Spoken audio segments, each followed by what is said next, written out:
Hello, everybody. I'm back. Sorry about that. I believe you weren't able to hear me in the last one. I'm just getting the link back to Tank. So just give me a moment here. Anyway, and I would say it's always unusual when these things happen. But again, we are in the in this area where we're being shadow banned. You might think, oh, they're interfering, be hyper paranoid about things. But no, this was me. I did that. It was I was trying to fix a problem, and I created another problem. So anyway, welcome back. I am Dan Lutz, and Stefan Rao is going to be joining us. Tank is going to be joining us any moment.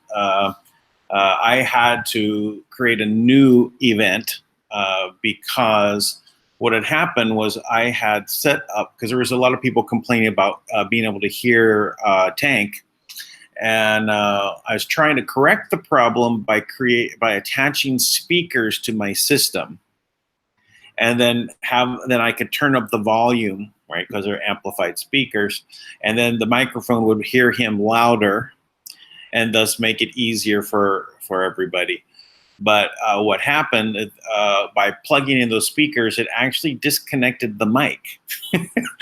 So, you know, I guess that's something you live and learn with.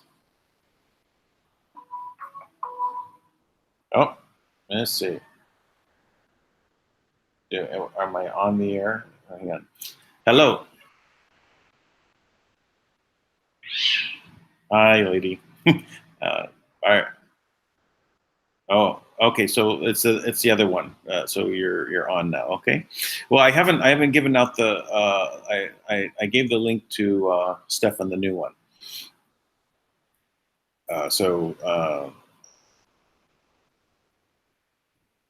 You're here. Where are we? I'm broadcasting over here, and we're talking over here. You have the new link? Are you on the new link? We're still in a technical difficulty, apparently.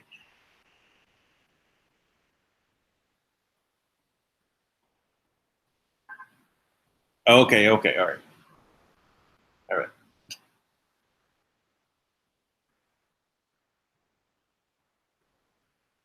Okay, so now that they were, see, it's replicating the same error as before. From the original link, lady joined in, not knowing the issue, and didn't know about the new link yet. So we're all on on the original line on Hangouts. Now, YouTube, when you want to do a live streaming working within the Google framework, they use Google Hangouts. And so the link that I create is not our YouTube link. It's a Google Hangouts link. And so I give that out and I only can get that link when I start it. So I can't really pre-plan it, but you can pre-plan the event, but you can't get the link to send anyone until you're actually starting in the Hangouts. So then you can go live when you want, but you still have to do that ahead of time. So which is not too bad. You just have to understand the process.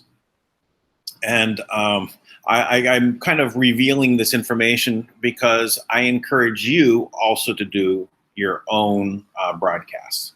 It's not difficult. As long as you have a YouTube account, you will be able to get online very simply by posting to your YouTube channel. You make a video live or saved and just send it to YouTube.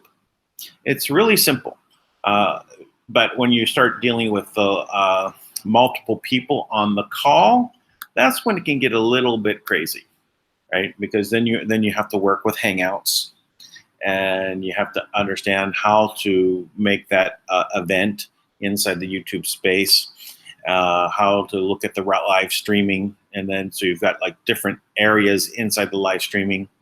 So you can use software to do live streaming other than Hangouts. So, actually when I first started live streaming, I worked with a piece of what they call encoding software. And there's instructions in there and step-by-step that you can follow, and you can use encoding software. You can find plenty of encoding software that's free, and other encoding software which give you more features, which you have to pay for. I used to use Zoom conferencing as a way to do it, which, beyond the normal Zoom professional one, you can upgrade to get the live streaming to YouTube, which they charge an additional $40 for. So you have to end up spend about $55 a month to use Zoom to do that. But when you find out how to do it on Hangouts, the only difference is you're limited on Hangouts to 8 individuals. So, well, we still don't have Tank on, so I'm wondering. I'm wondering what's going on.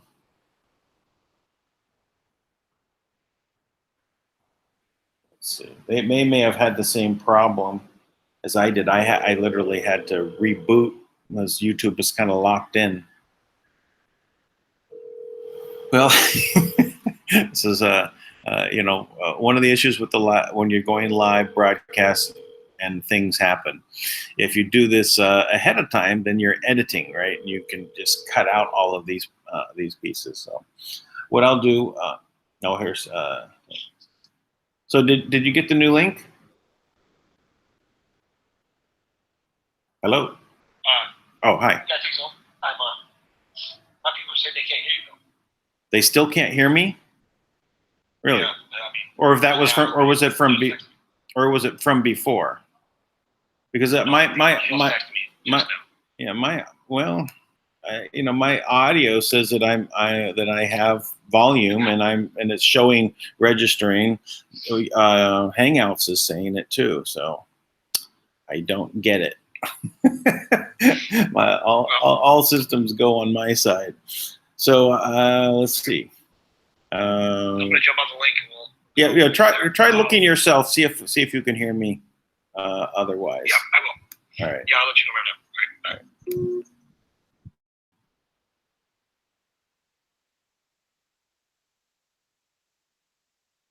See, I've got everything. It's also showing that output internal speakers is good. Input internal microphone is good. It's going beep, beep, beep, beep. The sound waves are going through. That's showing up on Hangouts. Let me ask in the room here. Do you hear me? Oh, they say they hear me. Oh, okay. Well, thank you. I should have looked there first. I'm asking Tank to look. All right. Well, thanks for your patience in us getting restarted here. So let's get to it. And I think Tank will be able to join at some point. Otherwise, he'll call back. So I'm going to start off by first saying what the intent of this particular series of shows is that I'm doing with Tank, GCR, The Big Live. And it's the big lie because of how big this is around the world.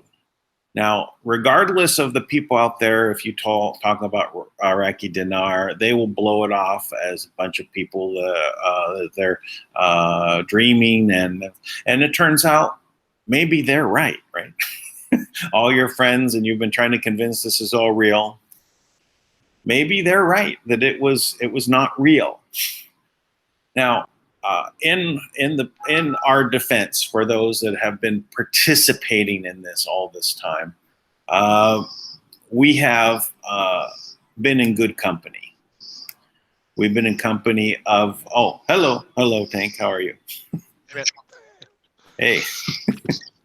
So I said, all right, good. So we've been in good company because we've been in company of presidents around the world, royalty around the world, military generals, admirals of fleets, government officials, banking officials, all of them participating in what is called the global currency reset.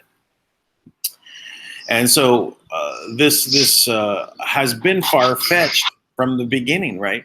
You spend a little bit of money on what these pieces of paper that will be revalued at some point in the future to restart the world economy. That's what the GCR was sold as. This is the way it happens. And now you either have it as paper currencies like the Iraqi dinar, which is where most of this started, and then there's the Zimbabwe currencies. There were some other currencies along the way, but the two dominant ones have been the Iraqi dinar and the Zimbabwe dollar. And when you revalued these, you'd have so much. But then there's the other things, which are the historical assets, old bonds, bonds that were issued to governments for big projects, and those bonds were not redeemed. So at least that's what we were told, right? These have been sitting out there in people's hands, some in safekeeping facilities, large facilities with guards guarding boxes, and mountain vaults and underground facilities. So all of this, which is in reality exists in the functions of the people and the functions of the people that are holding them, and the interactions and the contracts and all the things that you put together to deal with the GCR. This is all real. Right? We're in it, we're involved, we're spending time, and we've got a lot of confirmation coming from people who are higher up in this hierarchy of things. But what is the big lie is that, and what the thing I struggled with is, am I working for the good guys or the bad guys? When I'm participating in this, was it with people who had good intentions for the world or not? Now, everyone that I knew had great intentions. The people that they worked with had wonderful intentions. Everybody was on the same page. But it always bothered me was we're talking about the financial system that is collapsing.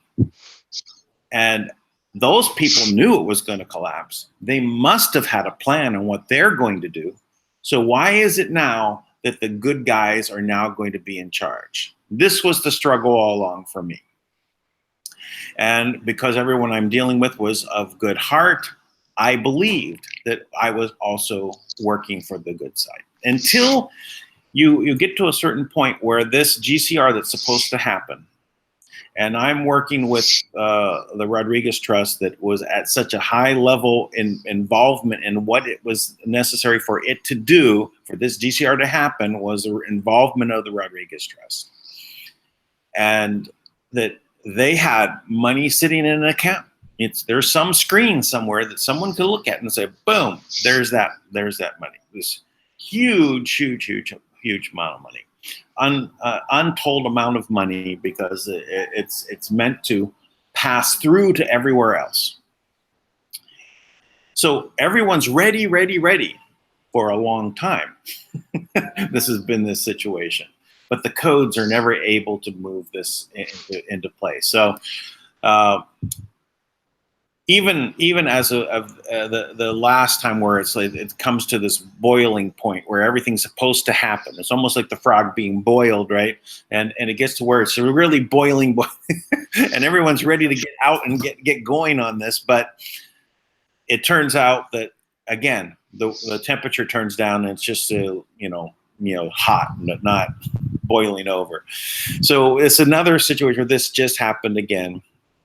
Where we're all expecting it. And it started again towards the end of last year and month by month, week by week, and then it starts extending out, which is the same way it happened the year before and the year before that and the year before that. So everyone's anticipating that it's to go, and it does not happen. So it starts to when I'm lining that up with the things that I'm tuned into other trying to keep track. I think I was listening to Benjamin Fulford this morning, which actually, Tank, I'd like to ask you more about where you think Benjamin Fulford fits in this, as well as maybe Neil Keenan or any of the other people out there that are having a different slice or a different angle at which they're looking at the GCR or basically the reset of the global system, the global reset. As was saying yesterday, so this is a global reset. So when we're talking about global reset, everyone that's involved in some way or from some angle, because everybody knows that the fiat money system of the Federal Reserve notes is crashing, and it's cannibalizing itself as it was designed to do. So correct. Everyone wants this to happen. Everyone knows it's going to happen, and everyone has these great intentions on what's supposed to happen. But behind the scenes is there actually, the bad players pulling the strings and just setting it up just so that everything runs down this direction. And that's where it started to really seem like that's what's going on. When I heard about where the Mano World Holding Trust was literally funding the government, and there was deposits made to be able to ask connections that I have to verify if there is money that is arriving in and funding, and it was happening. And so whether it was in the U.S. Treasury or out of England, the Banking District of England, those verifications came, and the name on the trust of Kim Gauguin is actually, how's the best way to pronounce her last name? Is there only Kim? It's Kimberly Ann Gauguin. Gauguin, yeah. Gauguin. But I pronounced it the way you did too, by the way. Yeah. Well, yeah, you got to read it and try to make an attempt and try to put some finesse to it. But okay, so and that's the name that appears. So the name on the trust is her name, and this is verification. Now, is this now a battle that we can now get behind now, because we know that this is not working over here, but now we're looking at a new direction where where Kim is working with Trump and is trying to move the system, and we're in this 2-week countdown, which is ends on the 15th, where 2 more weeks was given to the RV for the purpose of them completing their RV, meaning that they're going to bring forth the money into the system so that everyone has cash by the 15th of this month. So we're 5-6 days away. So we're right there.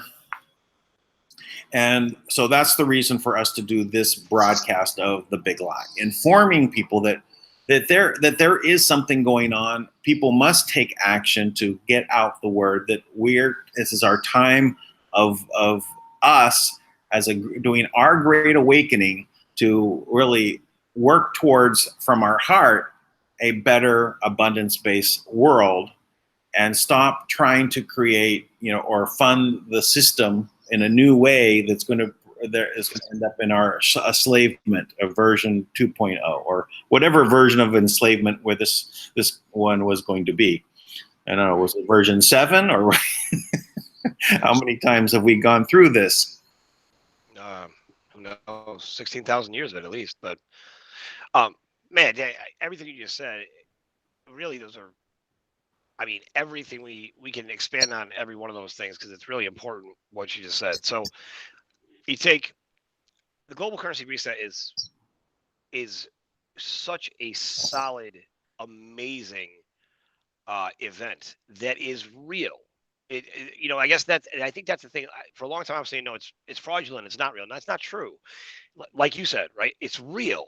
So and it's real in this sense that there's people that have made arrangements to do this.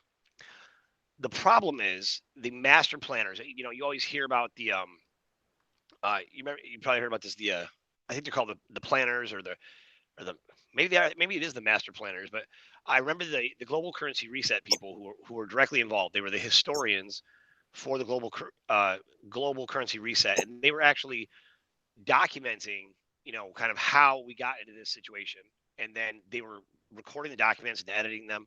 The one woman was a professor at Oxford, and I mean, and they sent me very official documents to prove everything that they had to say, and they were incredible people. You could see, to be honest, it was very comforting to find people involved who seemed absolutely benevolent. Um, now, but in my experience, because and I say this, half true and half not, right? That I say, to be honest, I've been connected to every direction of this, right? So at the end of the day, when I look at it, I'm looking at it from up here down, going, wait, there's these people are saying this and these people are saying this, and each one of them are in like a compartment, right? So the right, Ferdinand Marcos, for example, right? So Ferdinand Marcos became the Pindar, right? And when Kim had control of the trust. So when Ferdinand Marcos went out to, he was funding things all over the world. So this And is like, when are you referring to? What is the time frame since Marcos died in the 80s, right? I guess I don't think that he did die in the 80s because Kim was talking to him in 2000. No, A lot of those things. I think you're correct. But to the world, the event of him dying in Hawaii happened. But I've had a lot of people saying that he did not die there, and that actually was his cousin who was pretending to be him that went there, and he had other body doubles that he was dealing with, not clones, but body doubles. People, Right, which is absolutely. I mean, that's common practice there, right? Now, but so Ferdinand Marcos had all of these people underneath him, all these these guys that he treated like they were his own kids that he calls boys, right? And all of them have some really unique connection to him, right? And he would make them feel like they were the center of the universe, right? And they were kind of like the subcommittee of, and he would give them, he would sign over the rights to one of the trusts or something, that he was over because, he was kind of the master trustee on the ground, right? But the Pindar is actually the dragon, the penis of the dragon, right? So there's a dragon that was really in control. what color of dragon is this particular one? What was Marcos? What color? I don't know. I don't know what category. To be honest, I know. I mean, like I know the blue dragons are British. I know the white dragons are Austrian. The red dragons are Russian. The green dragons are, I believe, they're like Arab, Middle Eastern, somewhere in that range. I know the black dragons are a combination. They are Italian, American, Chinese combination, but they're based out of America. Like the black dragons, like Eric Prince from Blackwater. Um, he's wanted to be the king of North America for a long time, right? Which is kind of how they would have set their system up, right? So he's been vying for that position for a long time. That's why he's built up the largest private military in the world. And that private military has been involved in all types of controversial events. And it's because they've been working at the behest of the Dragon family. And so Eric Prince he was defined as he replaced Nancy Pelosi as the Black Dragon. And then I believe he convinced President Trump to go out to Vietnam to sign for the $27 trillion fake $27 trillion in super notes, the fake Federal Reserve USD that was held in the vaults there. And that's what was printed up by, I believe, by North Korea. That they must have had a printing press because you know, North Korea was kind of an experiment by the Rothschilds to see how well they could control a society. That's why they've been so cut off from the world. And so bringing Kim Jong Un in, right, ultimately would, it looks like they're signing a deal for something else. And it doesn't really matter if Kim Jong Un denuclearizes or not. They can't access the weapons. Who cares? So on the higher level, you can say whatever you want. It's like, oh yeah, we do nuclearize, right? Well, at the end of the day, as long as we don't have a nuclear weapon, it's great. The weapon that they really use against us is the lie perpetuated by the media, right? Like that we have to hate them and fear them, and they try to set off something. They do all that stuff, but they can't.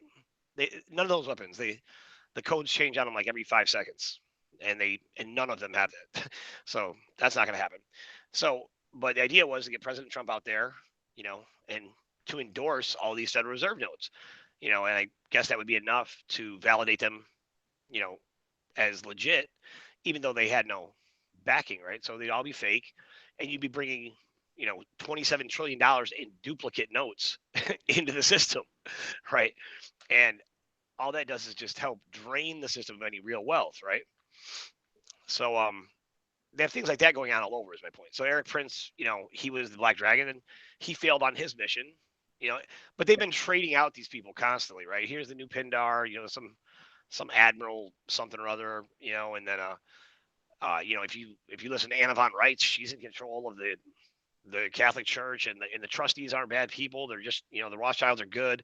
No one seems to catch on with Anna von Reitz that she's promoting the order, right? Like she's promoting what good people they are, and she's attacking Kim. And Kim talked to her and tried to work it out because, she's brilliant. Her understanding of the law from 1865 on is amazing. Yeah, I read some of the in doing research about Mana and Kim and I caught that about that back and forth with Anna von Reitz, but eventually in the last one that I was reading that Anna was kind of support what not support but saying that she correctly said that Kim is the one that's in charge of the trust, right? So she's admitting that that's the case, but so what is the battle then on her side? Why not move to this corner of the ring unless you are on the other side? Maybe yeah. Well, and then sides are very very very strange here, right? Because what side is really anybody? So yeah, so the problem is, like you said, there's a lot of really good people, and they want to do good things, right? But they're blinded by what they perceive as benevolent actions based on the one they're loyal to, which a lot of times, could very well be true. But that individual doesn't realize that their actions are contributing to the grander plan, which involves, depopulating the earth and enslaving people. Um, so it's a challenge, like, for example, one of the things that Kim did. Now, anybody out there, keep in mind, Marduk is the guy who wrote the Sun Tzu Art of War. Okay, so in addition to being this character, the infamous Sun Tzu, that's the same guy. Okay, and because he played many roles, right?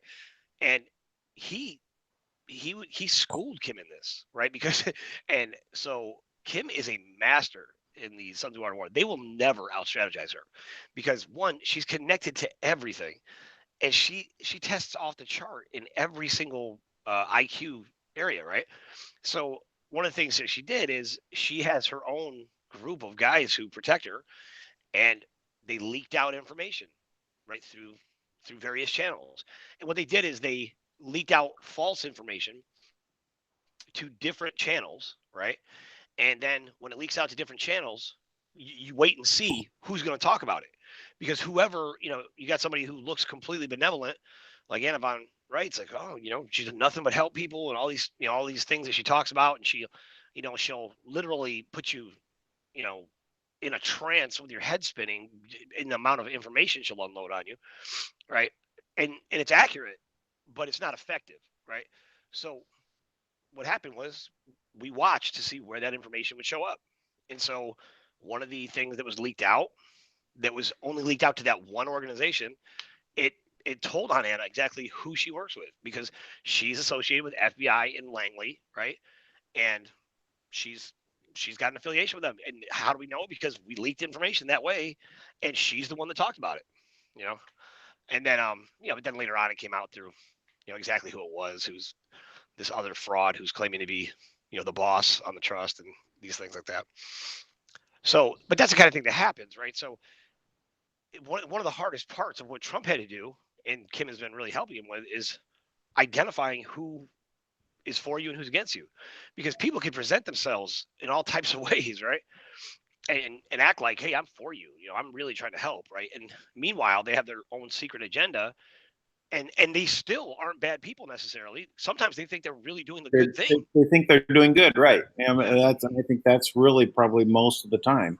You're getting people that are that even they may think that you are doing something wrong, right? But they're gonna whatever they're gonna do is for the betterment of everyone, because they don't have all the information, and they're on the wrong track. Right. So I mean, and you have some touchy thing. I mean, Kim has been betrayed by virtually everyone, almost everyone that's worked with her. Right? She's been through hundreds of people, and there's only just a few that have stayed true, because at some point they get corrupted by, what she says is, at this level, it's all about the seven deadly sins. At some point, somebody gets pulled into one of those things, and it's used, and all of a sudden they just fall off the radar. At one point, she had the best hackers in the world design a completely separate financial system, and it was, from what I understand, it was perfect. It was amazing. It would have done everything we needed. Now, that system is what they keep trying to launch. Okay. So the original system was designed by Kim and these hackers with, programmers, but the best in the world, right? So the best programmers in the world are hackers, right? So, but what happened, and as a matter of fact, those guys, even they were allowed access into the trust and to see the accounts. They'd seen the money, and they'd been around. And there was an individual uh, who was it's weird. He was her security for like 4 years. Like, so he was with her all the time. And but even he wasn't, his name was actually belonged to someone else, right? And the other guy was the one controlling him. And essentially this guy was, she trusted him, as you would, of course, right? Like, he's been your security for a long time. And he was orchestrating with the Bush family in Paraguay, and the hackers ended up, like, it got revealed, like, they were working out of Paraguay.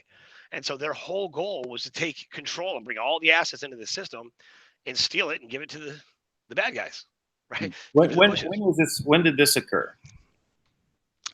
Well, that was 2000. I mean, I think it took 2 years to build, so like 2015 to 2017. And I'm not sure exactly the time frame on that, but exact time frame. Okay, no, I was just trying to Yeah. if it had And anything to do with that event in Malta in 2014 with the Bush family. Oh, no, I don't know. I know there's something going on in Malta. That was before Marduk had been eliminated, I believe. So, but so things like this were all over the place. So that and I like I said, I take it personally, because this one group is out there talking about, she's very volatile. This is about everybody and all these things, right?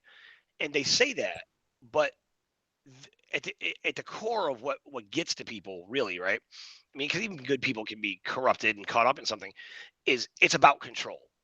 Everybody wants control, and they get sold on, you are the only one worthy, right? You're the chosen one. You're exceptional, and we all buy into this, right? That, I'm better than you, or my people are better than you, and we deserve this, right? And we want to be in control. And because of that, that is where you have this where people fall short all the time.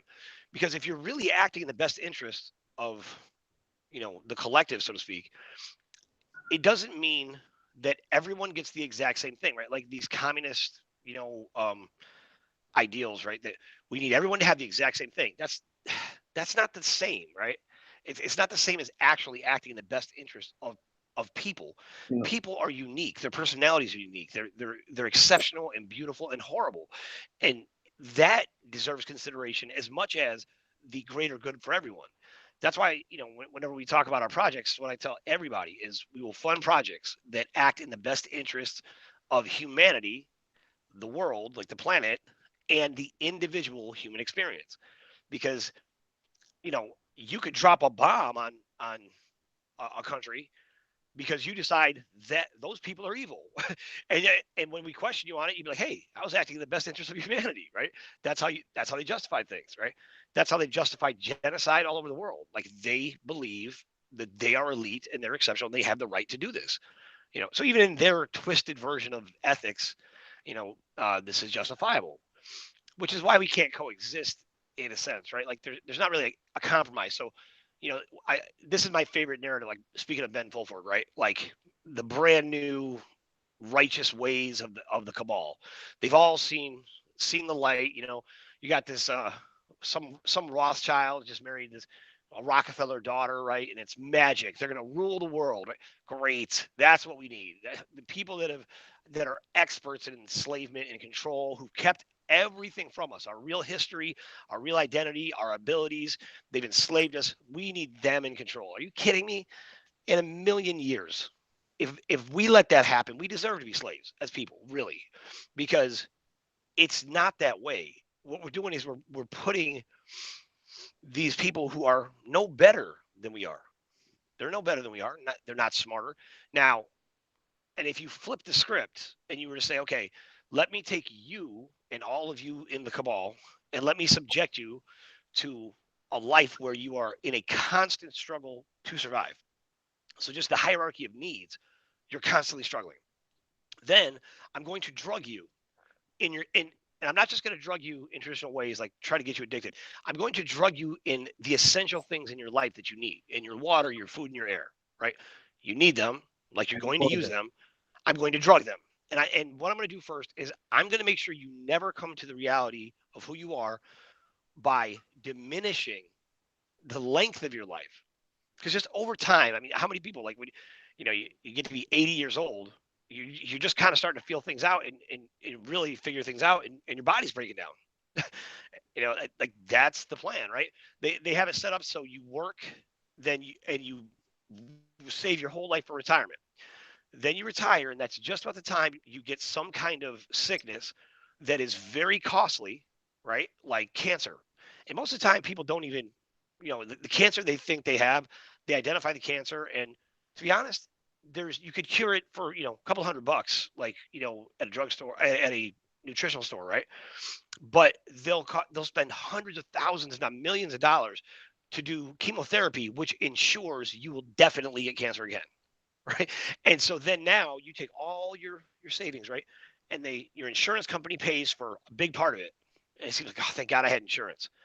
But then you still end up burning through your retirement because it's still so costly. There's so much going on, right? And so the quality of life. So then they take their last bit of money that they earned in their lifetime. So even the money we earn, they have plans in place to take that too.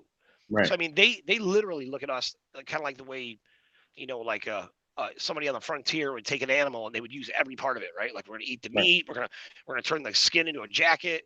That's how we are to them. Like they use every part of us to give what they want. And now they want to call the herd. Mm-hmm. Cut back on the numbers, because if the herd gets too big, we'll stomp all over them. We'll get into a panic and run over them and dig them out of the underground bases, or follow them to the moon or or Mars or wherever else that they've been to. So yeah. But you're right.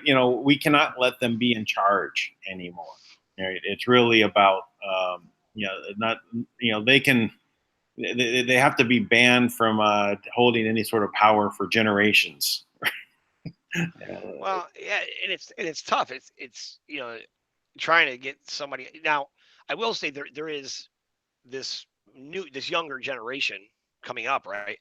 Like a lot of that, they want to get out of the ritual stuff, from what I understand, right? Like they want to get away from like all the satanic, child No, sacrifices and stuff. I hear that. I believe that's 100% true. That there is the younger crowd says, this is really not what I want to be doing. It's there's maybe they're not under the delusion of what's been sold, right, to them, right? They're also waking up. So there's awakening of those crowds. But again, it is their upbringing, their it's of their nature is to live this certain way. So they have to be kind of set outside of what we need to get going with. Even though if they're going to help along the way, that's wonderful. But as a principal, we can't have them be in charge anymore. No, listen. I would anybody who needs convincing on that level. This goes back to the Ruiner blog that I mentioned, which I should definitely look that up for you. I'm sorry. But one of the people on that upper level, the 154 I mentioned at the top level, which I'm sure that number is not exactly right, but about that many. One of them wrote a letter to the Ruiner, because at his request. The And parents, right?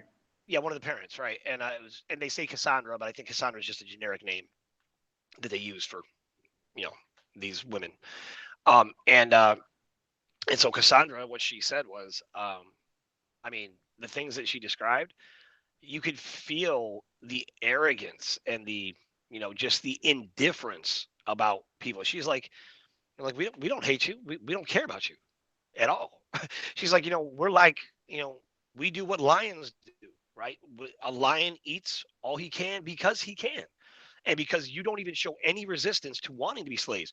You don't show any act that actually shows that you can come together and get over petty differences and things that don't, because we don't do that, and because we show no like we benefit from all their entertainment, right? Because that's what they've done. They provide so much entertainment and we're addicted to it, right? As long as we're entertained, like we don't realize that lava's rising up all around us. It's like just Yeah. watching our show and laughing. Go and see the gladiators in their arena. Right. And that's become such exactly. That's why, you know what? I love this series. What's it called? Spartacus. Spartacus was a series on HBO, which, it's not for everybody. It's really graphic. But Spartacus comes in, this thrashing, soldier, right? And he trains to be this champion gladiator. And the whatever, I can't remember the name, but the ludus, the guy who runs the gladiator, trains the gladiators, right? He promises Spartacus, right, that he will get his wife back for him if he fights to become champion. So Spartacus fights to become champion, and this is the kind of messed up, underhanded way they keep their word. So all those people who right now, and this is exactly what's happening now. So it's a perfect example, because we're all waiting for the cabal or the Rothschilds to keep their word to do the GCR, and like you need to keep it, right? So we're begging for it. We're begging for this, not realizing we're begging for slavery, right? But anyways, so the ludus, he gets his wife, Spartacus' wife, and on the way to deliver her to Spartacus, the driver kills her, right, or like makes her so she's almost dead. So when she gets there, the ludus fulfilled his promise. His wife is there and she's alive, and she takes her last breath in in his in his arms, right? And it's like, so he's there. So the ludus, that's the kind of, because you can look at the way the Romans ran things. That's exactly what you have now. So the ludus fulfilled his promise. He delivered the wife. Spartacus doesn't know that it was the same one he had her killed, right? And so the rest of the time he goes crazy. He becomes like the most fierce gladiator ever, right? And he falls in love with the roar of the crowd. And you see all these gladiators and they're talking about the honor of being the champion. At the end of the day, you're the champion. You're respected by all of these slaves, and you live for the this honor of being there in the ring, right? But you're still a slave. You can't leave if you want. They say jump, you got to jump. Anything they say, that's what the difference is you are not free to pursue the best version of yourself. You're limited to what they say. This is what we want, and you'll be this. And if you're not this, you'll be nothing. And when you are that, you feel like you've accomplished something. But is it really who you are? Did you ever really get a chance to find out what you can do, or who what is the length, the depth of the person you are? What can you really accomplish? And, you know, that's So what happens. yeah, well, I've been saying as a reference whenever we're talking about this money system, it's like it's a debt slavery system, but it's also that money is just the slave script. It's what they allow the slaves to hold on to so that they can buy provisions from the kitchen. Right, that's what on the plantation they would give them script, right, and they were able to exchange that, right, for things. So it's slave script. It's real. So, and it's not yours, right? They own it, right? They're just allowing you to borrow these pieces of paper to pay for things. So everything that's set up is for control, a system of control. Even the GCR was set up as a system of control that we need to basically break that system, and that's what we're trying to do here in this GCR, the big lie. It's to wake people up to what has been going on and to say, listen, we all have good projects, we all want to go do good things, let's go do them. Well, that's not true because not everybody does have a good project. First of all, let's be Sure. honest. And, and not everybody wants to do good things. Everyone that I'm working with has great projects. So we all just figured, but yeah, there's obviously bad apples in there. Let's not let them all spoil the bunch of good apples. But right, I agree. yeah. And we can focus on the you know what? There's plenty. I think humanity gets a bum rap because we've all been convinced that we're evil from birth, right? We're all born sinners. We're born satanic spirits is what I hear all the time. Depending on your religious belief, it's like you're weak, you're futile. You have to. I always, whenever I heard that growing up, brought up Catholic, and that said, scratching my head, I say, I really just never got that. Also the other thing that drove me nuts was that Trinity. Like, can you decide to be God? Well, I mean, the word Trinity is never even in the Bible, not one time. Like it's amazing, like how many things we just accept to be. It's like, and it's funny. Somebody told me this the other day. Like I reference the Bible because I know it, right? And I see value in any ancient text, and I reference lots of various texts, but the Bible I know the best because I was raised on it, right? And I was a minister for 20 years, so um, I'm not a paid minister, by the way, not a paid. I never took any money, but but I look at these texts. I just say that because somebody was telling me like it was a distraction for them because people are like you have two sides, right? How they divided us is you have the Christian side, and it's like they're looking for you to drop scriptures, right? And then they're waiting because they want to hear what's comforting, right? But then the other side is like they've had so many bad experiences where Christians would shun them for because you're not what you're saying is satanic, right? If it's different, they perceive it as being satanic. Now anything that says that is not according to the same book people use because what the Bible says is prove all things, hold fast to that which is good, right? That's what the Bible says. Now the same Bible though, you could see it's very obvious to me at this point because I've researches so much of how the methodology that they're using on us today. The name Jesus recurs in the Bible, right? In the New Testament.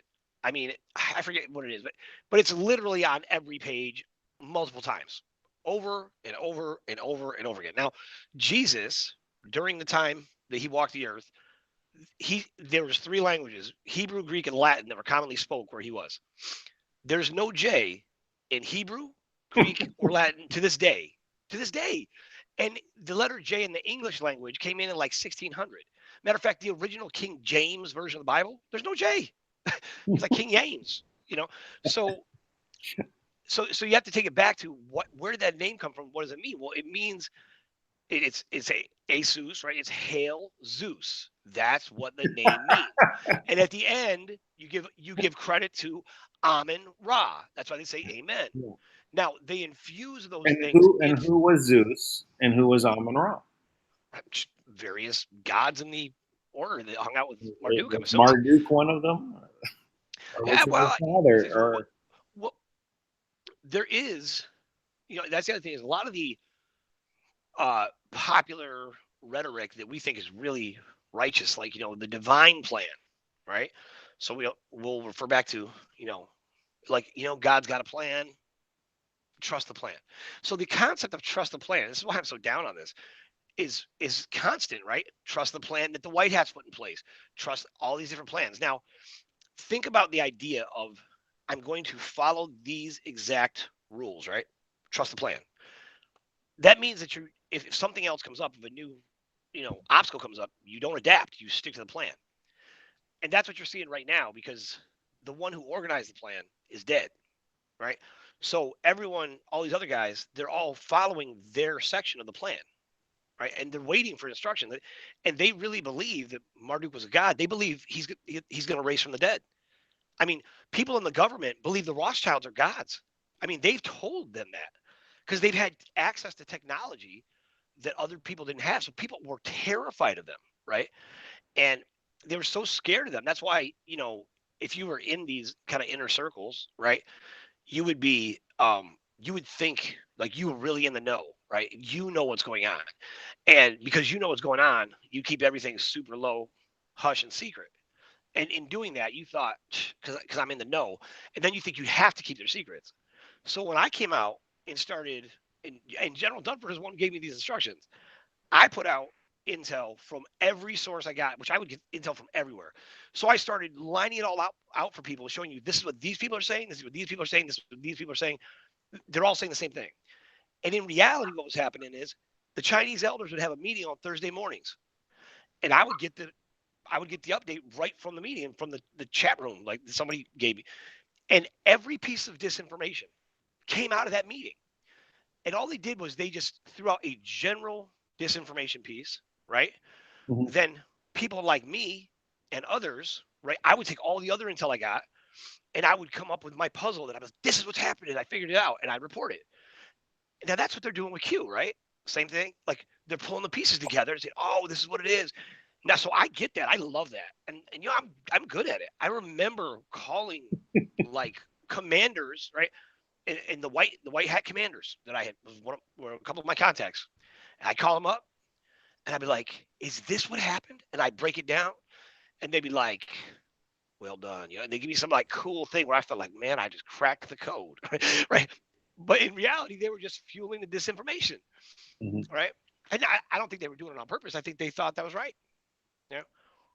So that's the problem. So the head of it, the head of the plan, the real plan, the divine plan, you know, was always to put in a government, a world government, right? And the world government, everybody in the world would ultimately always be in line with the will of the divine, right? The will of God. Now, most people on the planet, you could see how that could be a very easy thing to accept, right? Because we've all been uh, conditioned that we are supposed to be subservient to a benevolent God that exists somewhere high above the sun, moon, and stars. But which, that there is a God, and there's an ultimate source, whatever you want to call it, right? But the way that we portray him, it's not that way. It's kind of like if you raised your kids and all you ever wanted your kids to do was do whatever you said. But that's not what you do with your kids, right? You raise your kids to go be independent, right? And to go and make their own life and do things, right? So in this divine plan, everything came back to, bowing down to the divine. But the divine was Marduk. And he was here. He was mortal. He was on the planet. I mean, he lived longer than other people because of access he had, but he was mortal. And that was proven when he got his head taken off and his heart ripped out. Well, let me ask you on that one point. Well, this has crossed my mind because I was actually for the a website I'm working on. I told you about. I was writing out some things, and then one of the things I said, there's rules to war, right? And they follow them, so they have to. They respect the universal law of free will. So we have to consent to their enslavement, right? So this is part of this whole system. But and one of the other things is they have to tell us what they're doing to us. So when I look at that movie Jupiter Ascending, right, Yes. and you have them living forever, right, and they're taking this white substance and taking a bath in it, and it's rejuvenating their body and restoring them. Is that like the adrenochrome? You know, Yeah. Luge. It might be. I know that I might say this wrong because I'm never sure. Like luge is like when they abstract the energy of like fear. I believe and I'm not sure if it's a yeah, I think that's an physical energy or field. My understanding of Loosh is that it's like it just permeates the air and they absorb it. No, I might be completely off on no. I think that sounds right. But I know that's why they create fear constantly. it. Right. And then also the adrenochrome. Both of those are, I mean, accurate. And that the family that they portray is a real, um, royal empire family that exists. That's real. It's a intergalactic, right? It's an Yeah, intergalactic yeah. That's empire that yeah. they're That's a real thing. but they would take a planet with billions of people because then it's ripe for the harvest Right. because they can get so very little of this liquid. But if you're going to bathe in this liquid, right, and you're taking a little bit of this out of the walnut sauce as they're calling it, right, out of the Pineal brain, gland. yeah, the Right. McGill out of the brain, and so they're just how much can that actually hold, right? It's only drops of this liquid. How much of that do you have to get, and then you end up with, you know, if there's 22 million immigrants being let into America, and then only half of them are actually ever can be counted. Where's the other 10 million of them? Right? Have they been squeezed down and put into a vat so that these people can take a bath? Yeah. Or what? I don't know. I don't know if the bath thing is accurate. I don't know if that part is I know. accurate. I mean, but it could be though. I don't know. It's I mean, just but the harvesting of this billions of people or millions of people, 2 million children disappear every year. I mean, the number is consistent, you right. know, and that's a lot of children, right, that are disappearing. And do they need that much, Oh yeah. to keep this going? It's really a very monstrous. They aren't human in regards to what they're not part of us, right? So No, that's. I think that is the key. You can't uh, you can't uh, create a peace treaty with people that see you as food, right? Because or as this you just can't, right? I mean, because at the end of the day, if they, you know, as far as they're concerned, they're doing what is needed for them to survive and maintain their yeah, I mean, longevity of their if life. your cows came up to you and say, "Hey, I want you to sign this peace agreement," I don't know, man. If a cow walked up to me and did that, I would definitely sign it because I'm like, you're big and like you're a cow. I mean, like, how mad can I be? Like, I can find another way. Like, I love hamburgers, but gosh, I'd feel terrible too. I'd be like, oh my gosh, I didn't even know you could talk. no, so what do you do, right? It's like, well, yeah, you're a cow, and you're supposed to be on the dinner table. Nah, I'm not going to sign. Uh, So, yeah, right. so I, Well, in their case, I mean, they're ruthless. It'd be one thing if that's if it was just the food thing, but it's everything.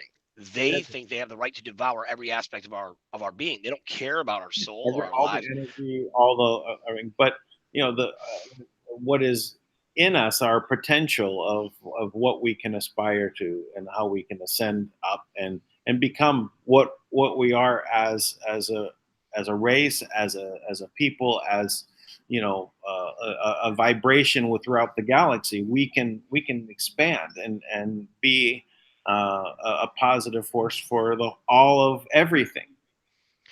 Well, it is what you said. All of everything is the key, and that's really a hard concept for people to wrap their mind around. Is like, you know, it's hard enough for us to think about our community, right, and then expand that to say the country, and then the world. But in reality, it's much bigger implications because essentially, if you can imagine that the human imagination is infused, and the human soul is infused with the the divine spark directly from God, right? So you have this source that is generating, right? So we're like my friend calls it a source link, right? So we're this, you know, the smallest particle of the ultimate all in all, right? So now God put it on us, like this is, and this is what, even if it's symbolism, the symbol is still solid. Is you're made in the likeness, which means you have all the constituent parts. You look like, you're made like him or her or whatever, and then an image. Now the image is the intangible qualities that are created, that are selected and chosen for God to represent himself or herself, right? So if we have those, and we define him as a creator, because it could have said in the likeness and image of your savior, but that's not what it says. It's in the likeness and image of your creator, right? Which means we are creators, right? Now, people want to make that blasphemy, but it's not. That's how he made. That's what God said. That's what your All Bible right. says. Yeah. You know, So why you that's don't why. be so upset? It's a good thing. Hey, Dan, I'm having a technical difficulty. I got to grab another wire, man. Why don't you fill space Sure. for about 5 minutes? I'm right back. So anyway, well, on that note, we are created. Oh, we're hearing the background noise. I think you just put it down. So we are created in the image of the Creator. So we have that creative spark. I think that's when I was early in my youth, I was thinking, how are we different than say animals, right? It always came down to us being able to create. I'd look at animals such as I like looking at the beaver. Right? It's industrious. It makes dams. But is that creation at that point? Or is that something that is learned? A learned activity for survival. So it's hard. It's really hard to say what is the actual creativity part of that. Always one of my philosophical thoughts how to resolve something like that. But I do think that's where we have our difference between us and say let's just say a robotic race, right? Because we're the transhumanism, or basically the eliminating what it is from us to make us human. That we actually will choose to give up our humanity, our sex, male female division. That we're individuals and different, all to become a machine, which is this direction that we're being offered, right? And all the superpowers that will come along with that. So I'm and there's some serious superpowers that will be. Let's just take Google glasses. Let's say you put on your Google glasses, and everything you're seeing, is now recorded, right? And then now you can access things like you're wearing a computer, right? So now it's just right here. And so, yeah, you look here, and what if you think about things and bring those things to you? So you can also get to a point where it's almost telepathy, right? You can send a text message to someone just by thinking about it, all through your Google Glass. Now you can't do this but those technologies are all available, and where you can head towards becoming a technology super entity, right? So they had where your mind can control devices way back in the 80s. These devices were created. There was even actually the guy who developed Atari, right? One of the things that he invented later was a way that you could actually put a ring on your finger, and you would be able to control what was on the screen from the computer side. So whatever you would think, it would. So you would actually change the side. One side was black, one side was white, and you would be able to control that by flipping it back and forth. That's back in the 80s. Later, went on to develop headsets for pilots, where pilot, when they want to target something, right, and shoot at it, they just had to look at it, or basically think about what they want to shoot at. And if you wanted to, so your mind worked much faster than your hand-to-eye coordination, right? So that's a direction that we're being offered to take us into this direction of transhumanism. But if you take that to the ultimate end goal, where it's just a Borg entity, right?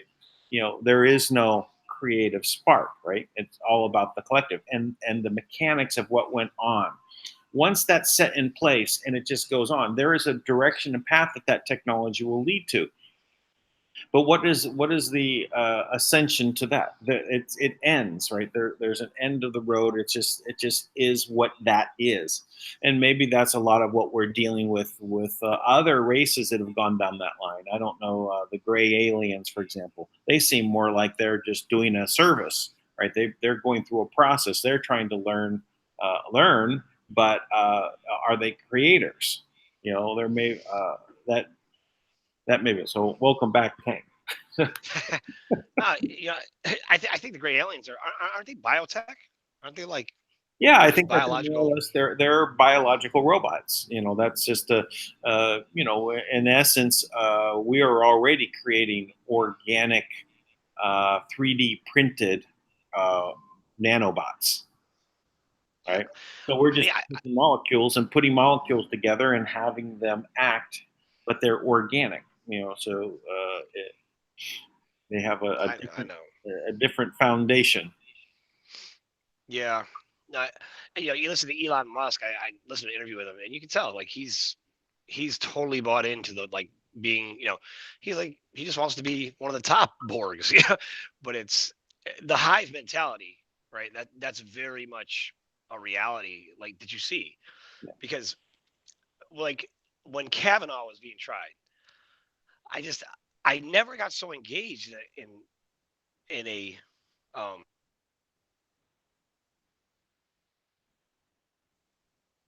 Cannot hear you. Eight. Huh. Oh, What happened? oh, yeah. Now I hear you again. You hear me again? Okay. Yeah. Guess I don't need this. So the yeah, so that whole case, it's like they repeated the same script over and over.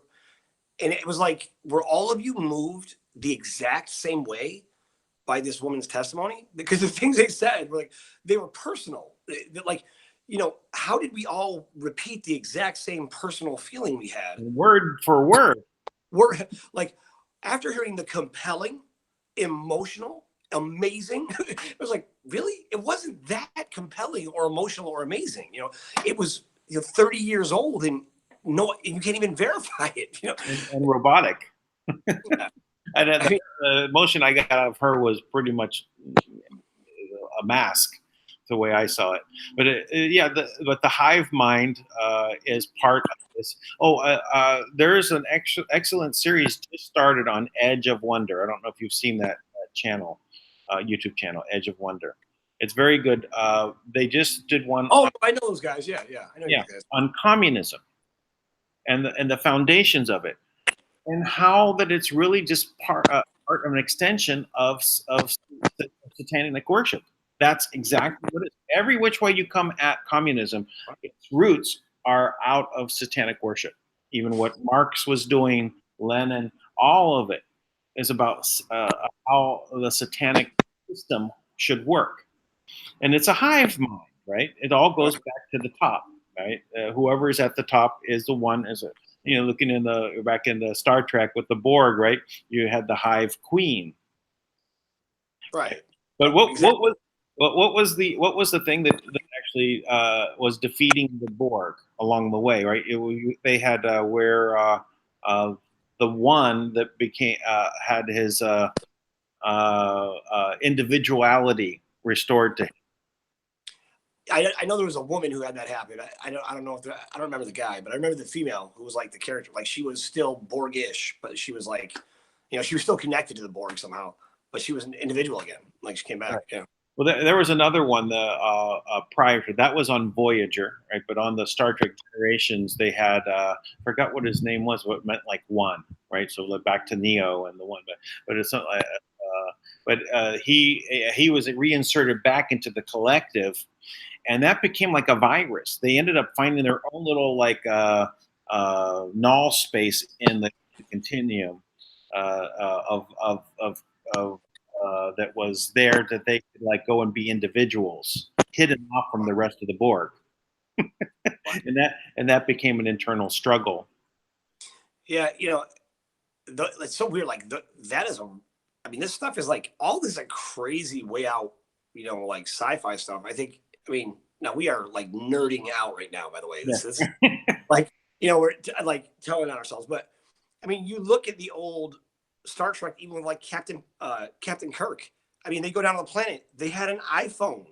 Yeah. Right. They were, let me just check. Right? And they were on their iPhone. Right. It's the same. They were letting you know, like they were forecasting exactly what you said, the tech, and that tech became this weapon really against all of us. Right. You want to talk about weapons of mass destruction? The iPhone is a weapon of mass destruction that's being used to program us to think for us, right? Well, they had teleporters, which exist now today. Not, let's just say that that's what's known in the general public realm or the slave realm, is that they've admitted to being able to teleport photons from one place to another. Right. Yeah. China transported the photon right out, proved it out in the middle of space somewhere. Right. Right, but then they've also done matter. They've done people, but that's a whole other level of knowledge. It's in the real deep technology. The breakaway technology is there. So the replicators, right, where you ask for food, right, and it would just replicate what you wanted, right? We have 3D printers. I mean, that's just a step away from getting to where you're using like a microwave to reorganize the energy into the food that you want. Sure. Yeah. Okay? So these things were telegraphed back then. They were created by our thoughts, right? Same thing with like the lasers. Laser first came out of a sci-fi black and white movie. So right? And then later on, we can do this. We can actually concentrate light and make a laser. So these things come out in our words and put to paper, and they resonate in reality, and we create. So that's why. I mean, if people knew, I mean, like Tesla, I mean, he created this, the death beam, right? And then he sent out parts of it to different countries all over the world to force them to collaborate, right? So I think he actually sent the US, Russia, and maybe like China or something to force them to work together, right? And each one of them had a part of it, but they had to bring it together to make it work. And then when they did, it didn't work. But they did have this tech. I mean, that's what they said. They actually, the Skunk Works guys, they were all they've worked on it. Like they know what's real. Yeah, all they do is just debunk anything that sounds fantastic, is real. Like, and I've come to accept, like, when I hear something boring and like, I'm just like, that seems mythical to me now because I've seen too much. I saw this a while ago and I think they took it down, but they took this guy. He took like the wings of like kind of like a beetle, like a June bug, right? To kind of float rather than fly, right? Yeah. And he took all these wings and he covered this little device with it, right? And he like kind of made this like a skateboard. Yeah, it was like a board, like and he covered all these wings, and I saw it work. It was amazing, right? And it was completely not aerodynamic. It didn't make any kind of sense, and he was zipping all over the place, and he said when it got like to its full potential, I guess it could go 1,000 miles an hour. He could get on it in a tuxedo and completely just without any concern for safety, because it literally created its own, what he calls like a dimensional force field. But in reality, it was just vibrating at a frequency that was so much higher than, it would have hit something and gone right through it, because that would have been at a different frequency and just went right through it. And he could have just showed up at a party. Now that tech, I mean, when I saw it, it looked like the guy just made it in like some backwoods shed down in like, the South or something. But I mean, that's all that's possible. It's all real. I mean, we can all tap into that. Yeah, same idea with like the bees, right? The bees are in the same. There's no way that they should be able to fly from their wings. The wings literally cannot hold their weight. They can use it to manipulate, but they're just floating, right? They can float and the wings push them along. That's what the wings do. So how can they float? Right? It has to do with the patterns and structure of of their no, on the beetles. I know it's the wings themselves. There's two sets of, right there's the ones that are flapping a lot, and then there's the kind of the shell. The shell is what is really holding the anti-gravity, or the what's allowing them to float, distort the make the null space around so that they can float. I mean, look at these huge beetles, right? They're heavy. Yeah, they're like armored, like little armored beetles. Yeah. No, like I'm certain. You know, there's. I mean, there is, and there's other accounts of people. I mean, they're really, they keep this suppressed, but I'm, you know, I love superheroes, and I've always been into it, and I kind of embrace this unbreakable theory, right? That like comic books are a way of kind of like modern day hieroglyphics in a lot of ways. Like they're telling you about things. I mean, look at all the movies now. Like a lot of your best movies are these amazing, well written stories from comic book authors, right? Yeah. And but I look at those things, and I know that people can tap into a lot of those same abilities. Like if engineered the right way in the right frequency, I'm certain we can fly without all the tech. Like I'm certain we can do it. Well, I'm pretty much convinced that 99% of every film that's out there, every TV show, is put out there with some intent of control, or whether it's about informing us of what's going on, right? But giving us always giving us also the choice. The choice is right, and that it's always being laid out for us as part of that universal law, right? That we have to have informed consent. It's just to wake up to say, well, this is really our inform. This is how they're informing us. We don't know it, right? And so I wouldn't really agree to that if I knew that's what they were doing, right? So. Yeah. Let me ask you a question. I mean, we launched into this very odd thing, and we're all over the place. But let me ask you, what's going on with the trust, with what's going on with the download of funds and be able to fund projects? Because I know that's probably a lot of why people are wanting to find out what's going on. Yeah, and by the way, somebody hit me up. They're like, "You wasted 2 hours of our time, chit-chatting with Dan." I'm like, "Hey, you know what? If you don't like what we're talking about, don't tune in." We want to get the word out to have an impact on people. The information about if all you're looking for is money, you are definitely in the wrong place. But I will say this though, there is money, and the project funding is definitely going to get to the people. Right now, Kim has completely.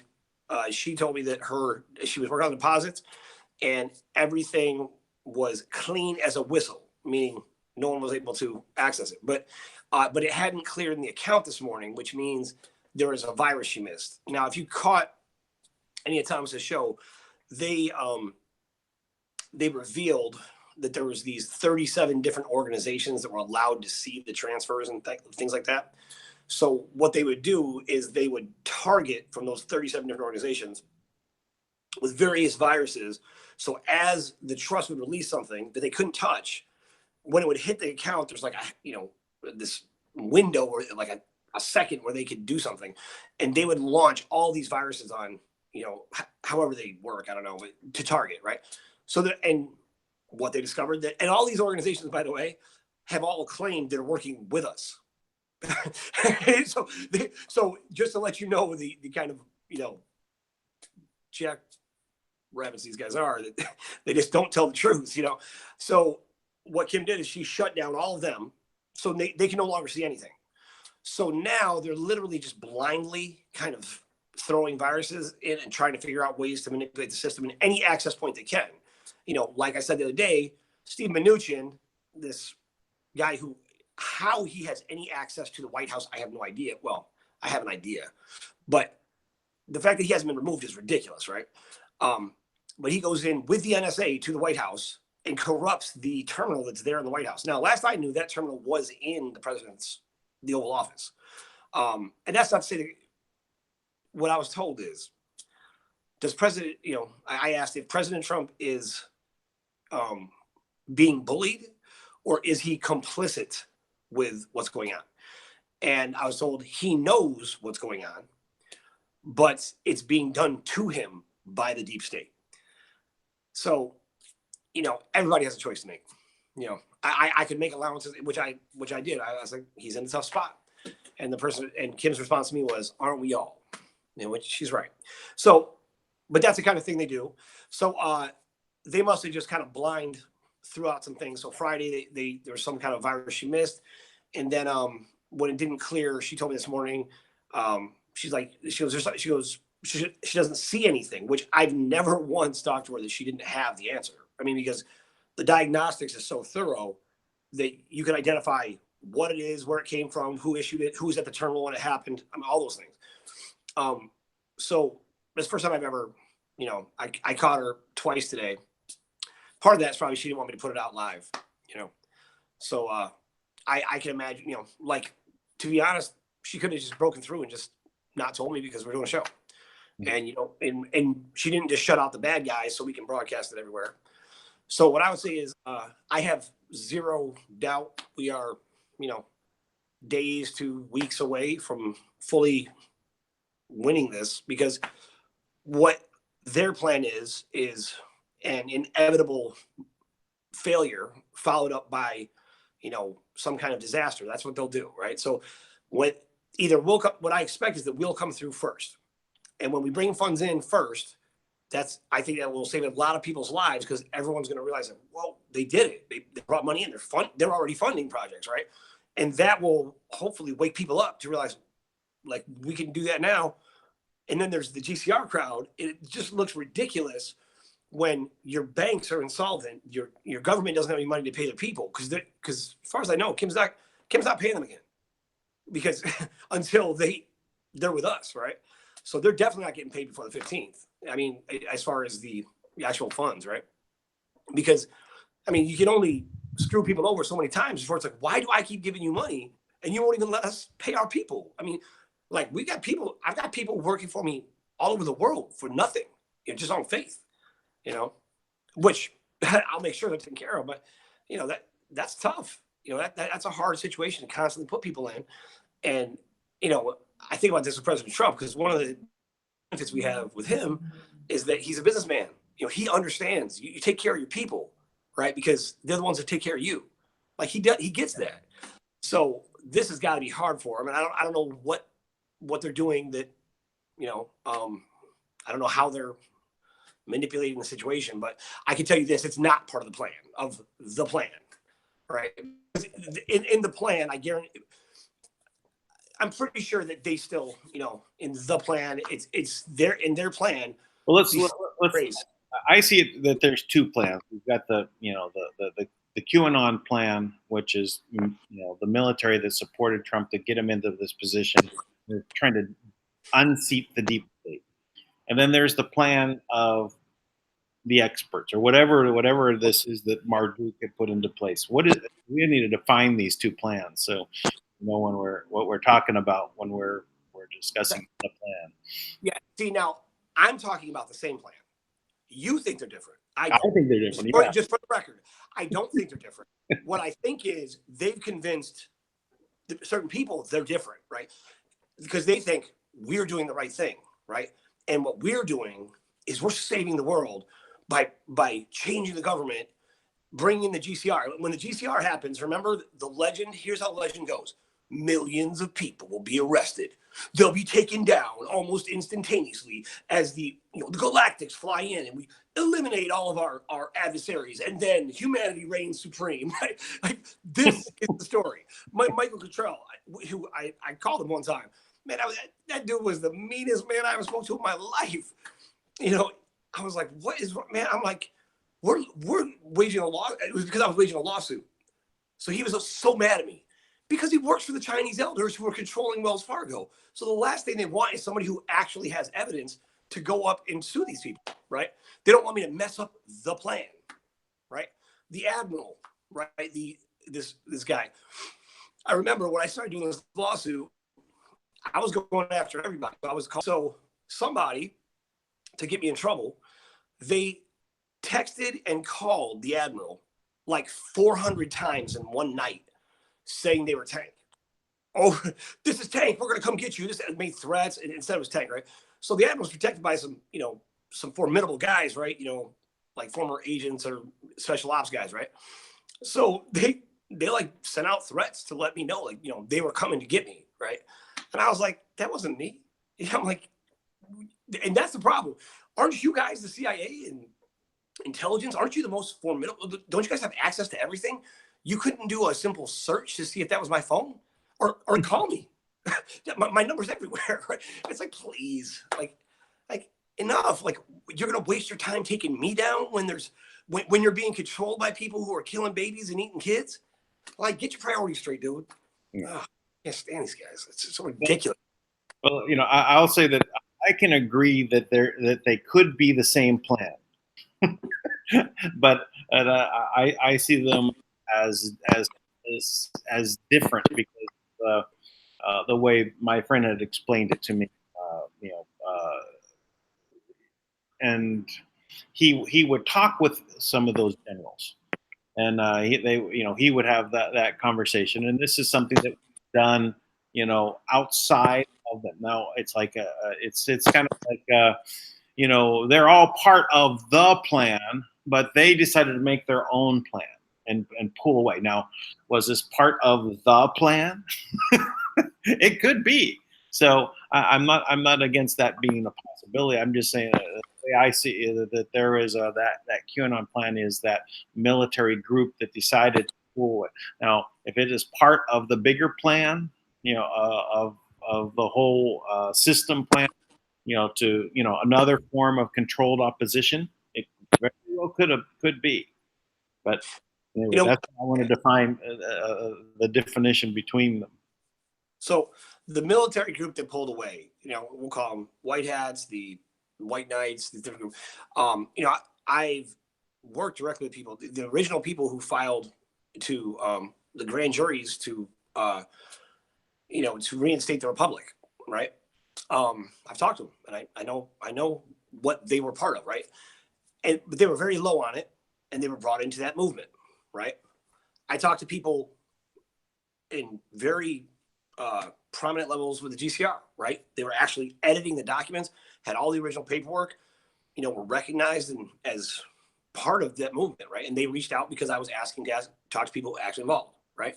I talked to people. I was very connected with the white hats, which, again, white hats were assuming that's part of this group, right? That you're talking about, that had this other plan, right? Because their plan is to liberate humanity and take the government over in a righteous way, right? And they were actively involved in monitoring the exchange centers, and they worked very closely with the Chinese elders. I've talked with the people who handle the bonds here in the United States. There's a few groups, right? And a lot of them are ex-military, private military now, and they're working diligently, processing the paperwork for the bonds and things like that, right? And they're constantly doing that. Again, taking direction from the Chinese elders. The GCR people were taking direction from the Indonesian and Malaysian elders. The what's the other group? The military. Now, this is from the highest sources. This was coming from the generals, like the group of generals that are supposed to be over the U.S. military, right? Who we also believe many times that they are part of the resistance, right? And they're part of the change, and they're part of, bringing this in. And they were getting paid by the Chinese elders and taking direction from the Chinese elders. And they were part of the disinformation movement that was put out with Joseph and others about, how wise the Chinese are and how they're going to be in control, but they're making it look like we're in control. Those are my direct sources. Every one of them was directly involved with the GCR. Every one of them. They were in the RV, and every one of them was guarding foreign nationals on our soil. They were part of a rogue system. The admiral and that whole group, they think that they are working with the real Republic Treasury. But if you look, it's actually registered as that Treasury is registered as the Republic of France on our soil, right? And it's a corporate. And it's it's registered by their office. But that is the real one. No, it's not. Well, no, see, I'm just joking, but I mean, in a way, there probably is some truth to that from the standpoint of the Pacer royal family that who left after the Revolutionary War in France, ended up coming here and buying up all the railroads and so on, and hid themselves behind the scenes, started the Federal Reserve. So from that standpoint, maybe. Well, look, and the people in the global currency reset, they were offered very high up positions, right? And they were supportive when I was putting out both sides of the intel, supporting the GCR, and they were helping me, like correcting me and telling me pieces I was missing. I mean, they were really great. They also were offering me a position with the United Nations. You know what they told me? Because they were working directly with the United Nations. And they told me, everybody in the United Nations has a military title. So you would be a general in the United Nations, right? That's how they do it. And I thought, that's odd. The United Nations has all military titles because they're part of they're like two factions, right? There's the good folks at the bottom working for world peace. Then there's the United Nations Security Council, which is calling all the shots. And they're setting up wars so that the people at the bottom always have work to do, right? So they're constantly creating war so that the people at the bottom can. But so now here's my point. They take all that. Now, in comes the master plan with QAnon, which again, I believe 95% of all those people are totally bought into the good work they're doing and believe it. And I don't want to take away from that. And the work they've done, I don't want to take away from. But who is in control? Because they're always talking about the mastermind that is President Trump. I'm telling you, President Trump didn't even know he was going to get elected. He didn't know that. And the reason why he didn't know is because every one of the George Soros owned voting machines was rigged, and Hillary should have won by a landslide. And the reason why she didn't is because those voting machines were taken offline by the quantum system. And that's one more thing everybody owes Kim, FYI. That's the first time I heard that. That's interesting. Yeah. No, I heard that the military went into Denver, right, where these all of the vote tallies were all being collected, and took over the terminals and butted out the people that were the Soros. Nope. Yeah. What they do is they always try to take credit for what someone else is doing, right? So, I mean, if it's good, they'll take credit for it. So they were trying to figure out what was going on with the machines to bring back online, make sure Hillary won. That, they weren't trying to, they didn't take them down. Like, that was taken down by the master system, because what is in the best interest of the people? And you had to have a fair election. That's what's legal.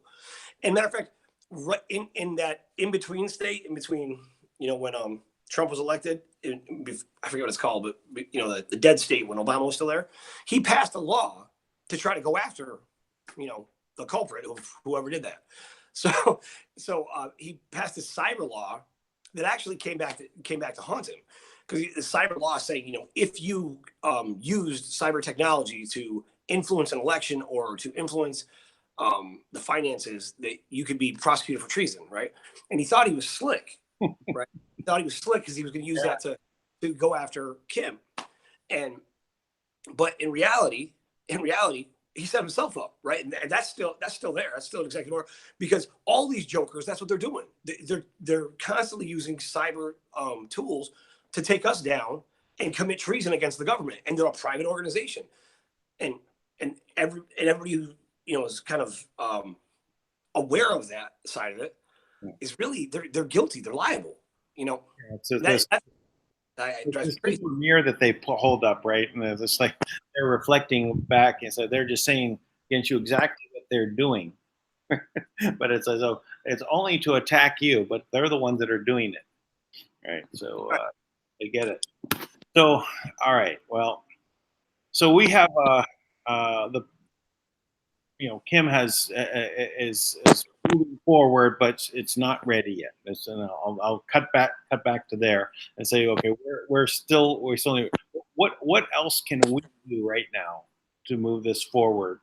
I mean, we talked before about people putting together projects and going ahead and submitting their projects, right? We've also said, hey, let's get the word out. Pass the links on for this video. Get people interested in following, have them subscribe, like, and give positive comments. So that's there. So what else can we do? What do you think? Yeah, it's a great question. And you know what? To be honest, I think where it comes down to, right, is people are so focused on getting money, which I agree. We need substance to fight this battle. However, if anyone's thought is, I can't do anything until I get the money, we need to start by that has to change, because there's so much we can do, right? But so many people are dormant. They're stagnant. Right. They're sitting, waiting for a savior. They're waiting for, the second coming of Christ. And by the way, I told you, he already came back and he's here. Like, he's in you. So like anybody waiting, you are denying the power of the spirit that's in you. And I just am trying to get people to stop denying that power. Now, that's where it starts. And I know that might be a little too abstract for people, right? But start with that, because that realization will make you realize, okay, where can I do something? And it doesn't have to be project related. It doesn't have to be money related. It can be 1,000 different things that create awareness. It could be a connection you have. I'm sure you had this experience. I talk to people all the time. And you know what I do? I make it a point to when someone new calls me, and I always answer my phone, right? And I'll call people back, no matter who it is. Bill collectors too, which sucks. So, but when people call, and I don't know what they have to offer, and I'll just listen to them, and we'll just talk, and we'll talk. And eventually, you know what I find? That, they called me about one thing, right? Because they got this project to save pets, and then they're like, yeah, oh, by the way, my friend's the CEO of so-and-so bank, and I'm like, what? I'm like, great. Like, who knew? My brother is this. It's like people always have a connection. They don't realize, right? Now, the key is breaking through these boundaries to have an influence on anyone and everyone. And these people, even people in these positions of high power, for the most part, there's a lot of good people who really are just in a bad situation, but they've made decisions for their families, right? They love somebody. I'm trying to get through to those people, to get on the people that are in charge and be like, if you love me, you need to be on the right side of this. Now, here's what we have to offer in this sense, right? Undeniable proof. When in your life do you have something that's undeniable? People were dogging me because we came out, we're talking about the Federal Reserve, their license has been revoked, right? And their charter is gone. And people were all just like, you don't have any proof of this. It's such BS. Have you noticed that since we said that, they have not raised interest rates? They haven't been able to do anything, right? They've been able to do it. That was a great point yesterday when you said that. I said that's true. They've pulled back and they said, oh well, we're not going to change the rate. So now they're stuck Right. at the rate that they're at. So the show goes. So when you talk about enjoying the show, that's the show I see, is the lie, right? That's a show. Enjoy the show, because it's like they want you to watch something that distracts you rather than seeing what's really going on. So we're on this back channel being, they're trying to suppress the message. Tell everybody the truth, though. I mean, let me ask you a question, guys. That actually came to my mind. That Kim can see all of these things. Is there ways to get the true numbers from Kim about what's going on these particular broadcasts? So we could if it was possible to do that in some way, we could run a tally. I mean, just like I told you, I remember I'd started up and we had like 30 some people in the chat room, and it said only 2 views. So I was like, okay, obviously they're muting how many people are showing up as the views. I mean, it says, I see right now 157 watching. Now, is it 1,057? I have no idea. Right? It's just. I got to be honest with you. Yes, that's possible if this was a priority. but Kim is all about what is an actionable item. Now, in this case, what we're doing, this is an actual item, but us knowing the stats isn't. You know, so, but I'll throw it at her. You know, I mean, I mean, it was thought, if we could, it's part of the awakening, right? See, these are the real numbers. This is what's going on. We ran it as a daily total. Now, maybe that's too much, but I was just thinking that, hey, that would be something to kind of start pointing it out. One of the other reasons on the website that I'm working on, is to put those channels there that I feel that are kind of telling the story, and are the research channels. This one's doing news. This one's doing research, and so that I could have a place where people could leave comments there, so that we know what's actually making it out is real. There's another commenting software that you can install in your browser that will allow you to comment on things that you're at a particular like web link for a video, right? You can leave your comments on that, and it's always there. It won't be disappeared by YouTube. Yeah, that's good. You literally turn off your commenting there. So we only comment on this way, and so you can go download that app. So that's something we could do, and that would give us a more of an understanding. But anyway, man, I look at it like this. I guess I'm so confident that what we're doing is in line with the greater purpose, the greater good, the true essence of the human spirit, of the universe, of what is being willed by God. I'm so confident in that just the act of us connecting from the U.S. to the Philippines and broadcasting out there and making it available. You know what? Whoever sees it, sees it. What I look for is much more important. What I look for, what I know will really effective. Well, yeah, I hear you there, but I even like what we were talking about Thomas's channel, then Lucid Dreamer. He's doing 3-hour broadcasts, right? But the Lucid Dreamer is breaking it down into little small, 20-minute segments or something, so people can grab into that one piece that they have the time for.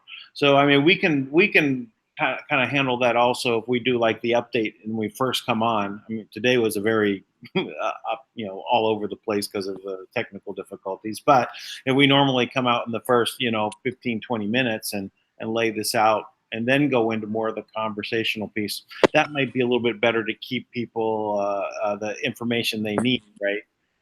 So anyway, that's just I know. I agree, and I usually try to do that, but to be quite honest, I write blogs I keep everybody updated. If you're not following like the Speak Project, go get anybody who's not, like, go sign up at the Speak Project. We don't have any advertisements. We don't take donations, and we don't sell any products. It's free. I don't need anything from you. It's for your benefit. And to be honest, it's kind of so that when we say something, you have a reference. Everything I'm talking about, I've provided like literal, like confidential documentation accounted for this. I mean, almost at least 3 to 4 times a week for the past year and a half. So I don't mind. I mean, I'm for that. I find it funny when people think that, like, somebody. I had to laugh at this woman who got on my case in one of my, and I never read the comments, but this one comment was like, "You guys need to get it together with the sound. I'm a perfectionist." And she was like, and I can feel her anger, right? And I'm like, wait a minute. So I'm sorry. I apologize. We will completely refund your money. I'm sorry for the free service we're providing to try to help you, to try to change the world. I apologize if we're getting in your way with our lousy sound quality. One of the biggest fears, and this is the truth, and I hope people let this sink in. You know why the cabal is terrified right now? We have beat them with nothing. They've taken everything. I mean, like, I'm in the basement of a house right now. I mean, like with my like just makeshift. Yeah. But and don't get me wrong, it's with no assets, nothing they see valuable. We've demolished them. Kim has she's taken them apart after they called her a slave, right? They said they were going to destroy her with the power of their mind. I mean, how's that working out for you, fellas? Please. Not be a dick, but come on. Give me a break. Yeah. You know, everybody who attacks, all the idiots who want to put these things out there on rip-off report, really, the worse their rip-off report gets, the more outspoken and crazy it gets. Here's the logical question for anybody reading those things. For every lazy banker, financial institution person, you know, someone doing background checks, and first of all, Google is not a background check. It's Google. If I wanted you to do a Google search, I'd have my 12-year-old boys do it, or even my 6-year-old. She could definitely do it, right? So if that's what I wanted, I could have her do that.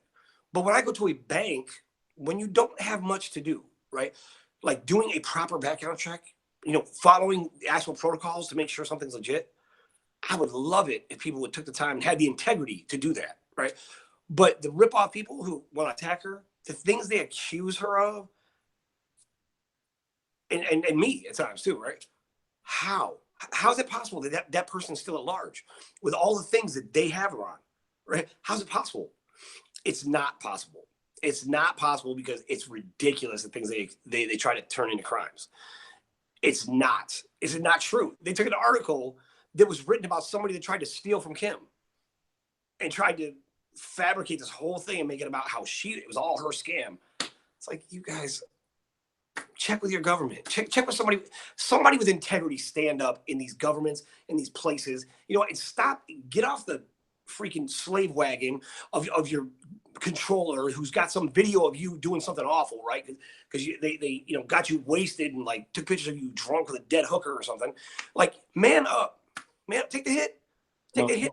Well, let's look at the good side of this. They only have another 5-6 days left on I know. Right, to the 15th, right, to basically enslave us again. So they won't be successful, and then we can move on. We'll be set to move after that. We can take everything and run with it. Oh, I think we lost Tank. It's frozen. Maybe got another call come in, or maybe the line got disconnected. But anyway, we don't have much time left before we have to that we can just move forward with whatever the time frame was set up for, whatever the reason of that. We're very close. The 15th is just around the corner, so we'll be able to take it on, and maybe that's when we can move on all the funding, because the blockages that our people are working towards making sure that this can't move forward, or Kim can't be successful in moving funds into people's accounts. Whoever is there, maybe they can now realize, oh, well, they weren't able again, and that was the deadline that was given. So, anyway, why don't I go ahead? Well, I'll see. I don't know what's happened with Tank. Well, I'll share my screen. We'll look at some of the questions that are appearing there. So, a second. Share the screen. There we go. All right. So I'm going to zoom in here so we can get to the questions a little, make them see a little bit bigger.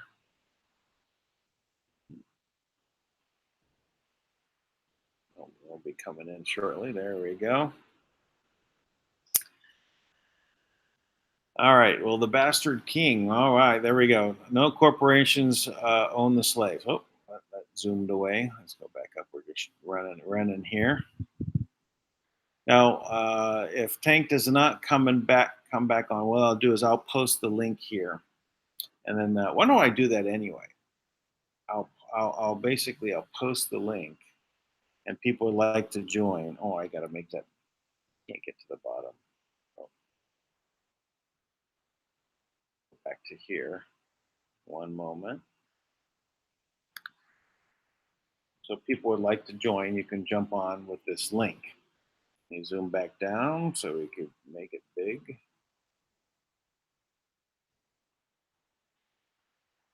Okay.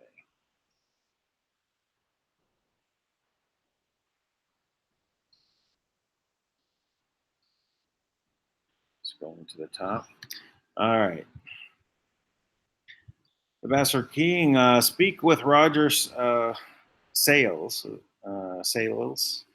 weekdays. So there's someone else to speak with. Okay.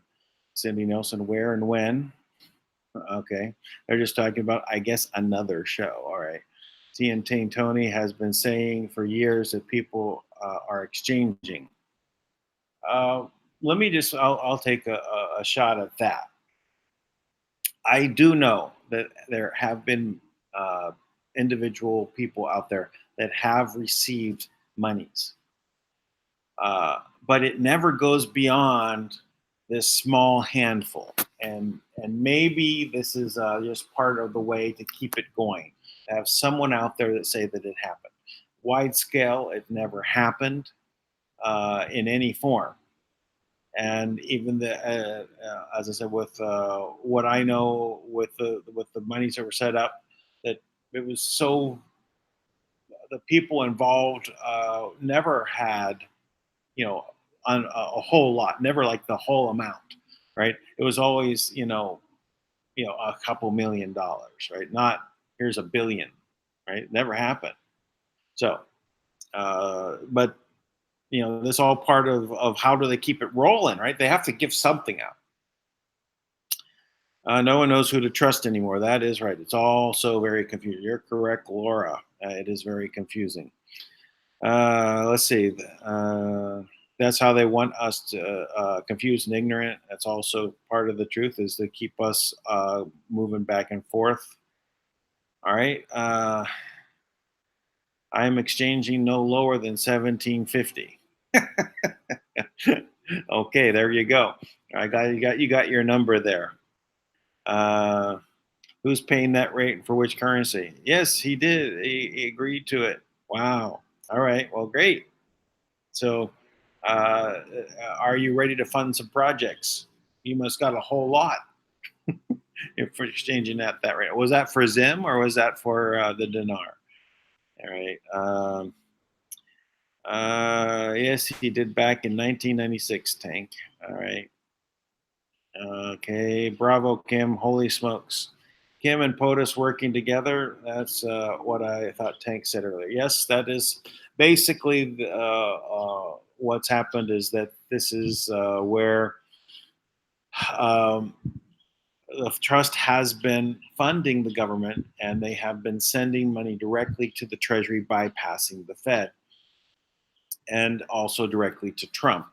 And Trump has been able to download directly into his own terminal. And what Tank was saying is that Mnuchin had gone in with NSA people and got to Trump's personal terminal and did a hack to steal the funds. This, I guess, has just happened. So, but in this game of how to move this forward, and they said, well, give us 2 more weeks for us to enslave them. And I'm sure they're not saying that, but we're going to bring the GCR home, right? And Trump has dinar, and that was, so does Trump want there to be a GCR? Yeah. Does he want to enslave the planet? I don't think so. But I think that, if I was told I was my my Zim had been redeemed and the money sitting in the account, I'm going to throw a party. All right, let's move. Let's get moving. Right. But does it mean that we're now enslaving everybody with this action? Then I'm not. I'm going to do my best with the funds that came in not to allow that to happen. Right.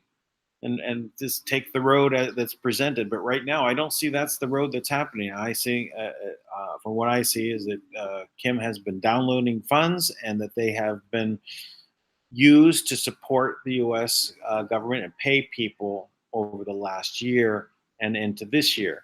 So where are we going right now after the 15th?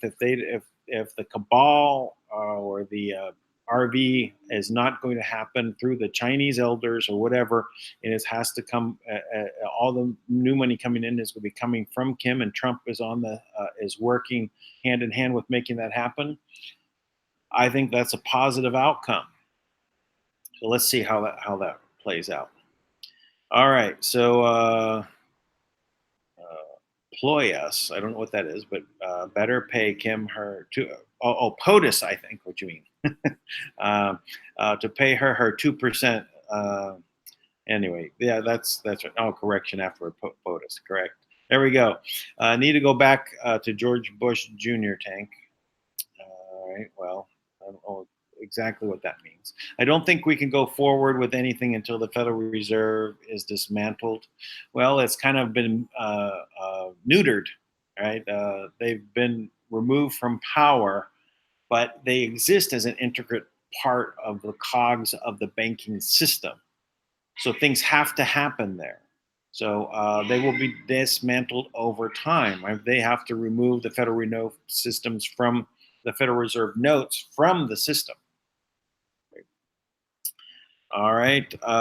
Next here, the elites are having a family feud. I've heard that for a while. I think they've always been having family feuds of some sort, but must be very dramatic right now internally in one family where you have the younger generation deciding they don't want to participate in the debt slavery anymore, right?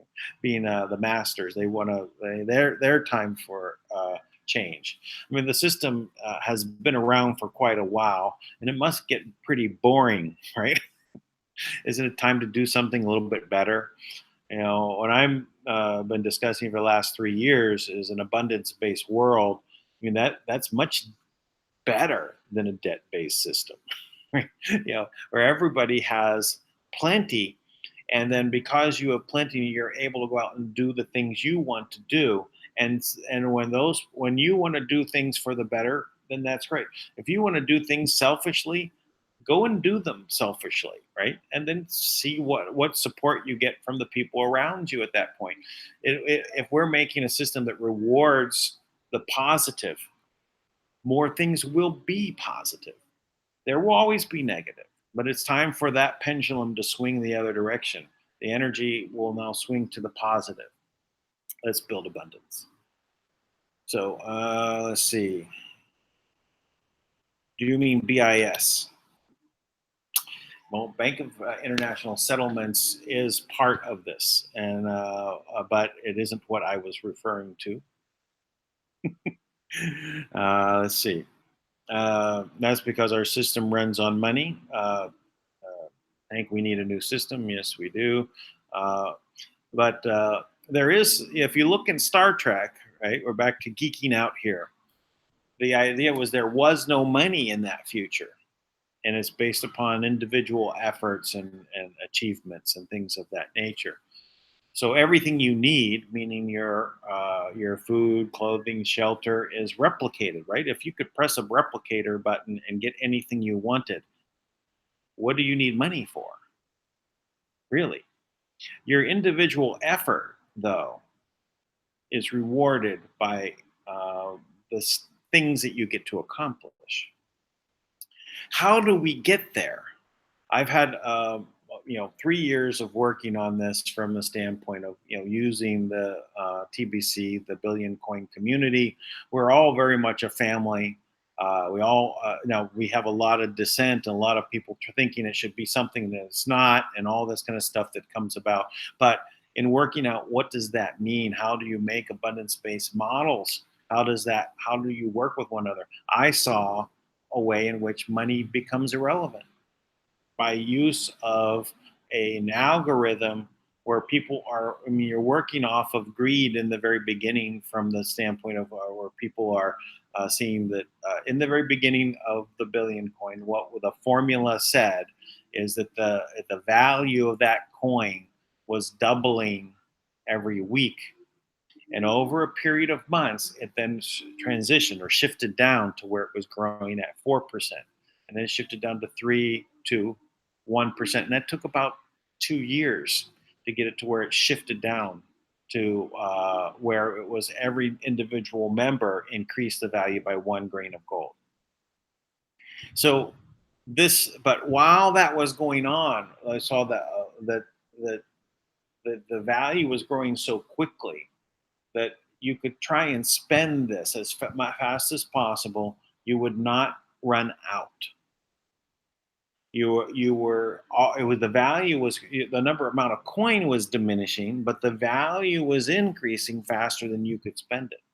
That had an effect on people's minds, And so the members that kind of started transitioning into thinking about that was thinking more about what they could do to help others. And I think that there's some ultimate goals there, that what happens over time, if your value of your coin is increasing faster than you can spend it, you don't worry about trying to take it from others as much as it is how you could use it as a tool.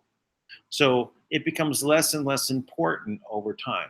Even the Rothschilds, I mean, they're just gathering zeros in the back, or any of the bloodline families. They get a lot of zeros in the back, and they can pat themselves on the back only for a certain amount of time, but it loses its interest. Maybe that's why there's dissent in the families. Anyway, so anyway, let's us go on. All right. Let's see. Oh, we've been moving around. So what our system runs on? We need a new system. I say the money. I don't have money for gas. I don't go anywhere. That's true. You could walk, but yes. Tank, are you talking to some of the older souls that have been in this rodeo for many, many years? Yes, probably. Let's see. Hit that like button. There's over 150 people in a less than 20. Yes, thank you for saying so. Please, everyone, hit that like button. That is very important because it's part of the shadow banning. Means is they're tweaking their dials on your particular channel and saying you have to do 10 times more or 20 times more or 100 times more to get the same result. So if we get everybody giving likes, it gives the boost. So please do that and leave positive comments. All right. I think that's only lawful money. What's the only lawful money? Well, that wink. Well, gold is a lawful money. I've made the case that TBC coin being attached to the price of gold is real money, and it's under a jurisdiction of the private in a private society called the Kringle Society. So it's not a security; it's set aside. So anyway, that's one way we can look. So okay, BS is publishing Ripple. Yes, well, Ripple is a very good technology. I understand its technology. I read its original white papers. I was always impressed with it. It was backed by Wall Street and will be used by banks and is being used by banks. So if you're looking at investment wise, yes, it is something to go. But that is, you're in the system using that system and participating in that system. That would be one ride you can take and get more of those of that, more out of that than I think some of the other cryptos that are out there. My last roll of silver, because I had to move, haven't been able to buy more since 3.5 years ago. Yeah, it's very difficult. The money has been drained out of the system, so it's very difficult for people to move.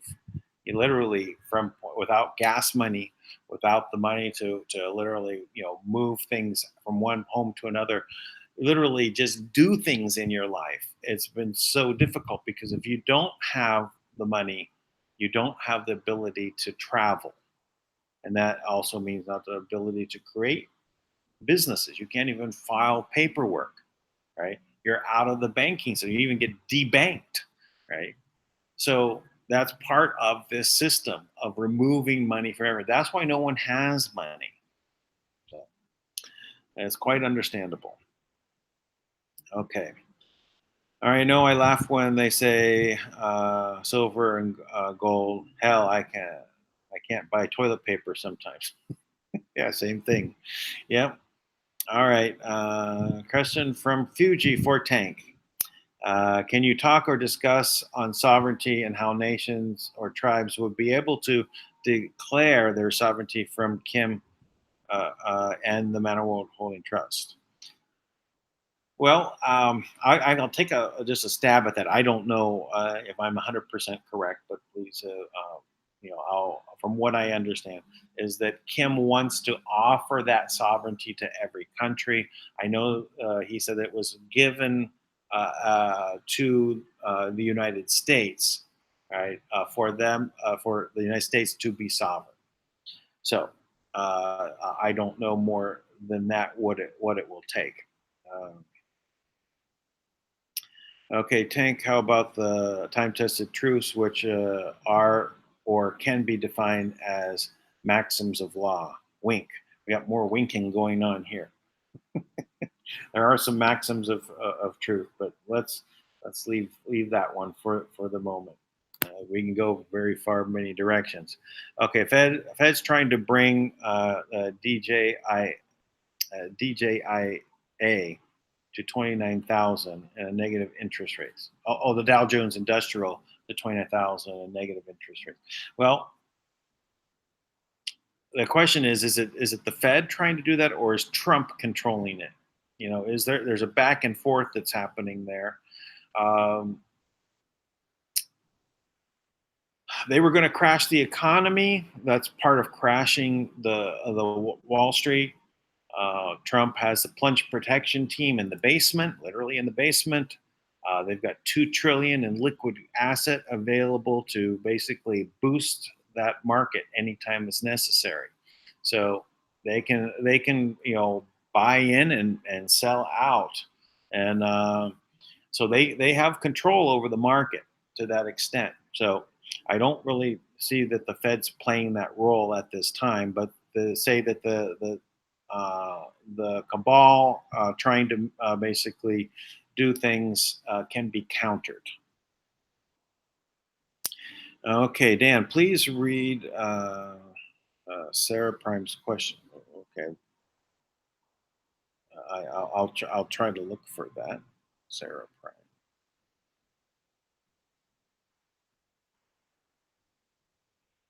I did read that.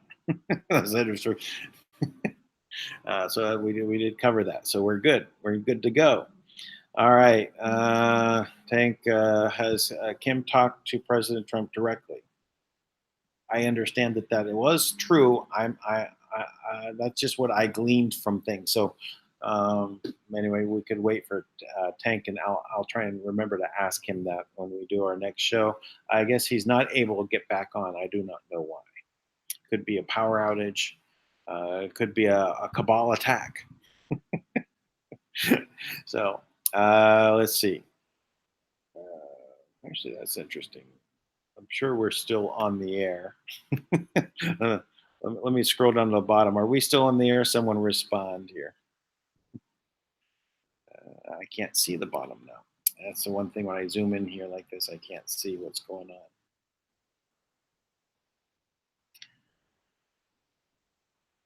Ken mentioned one of the interview.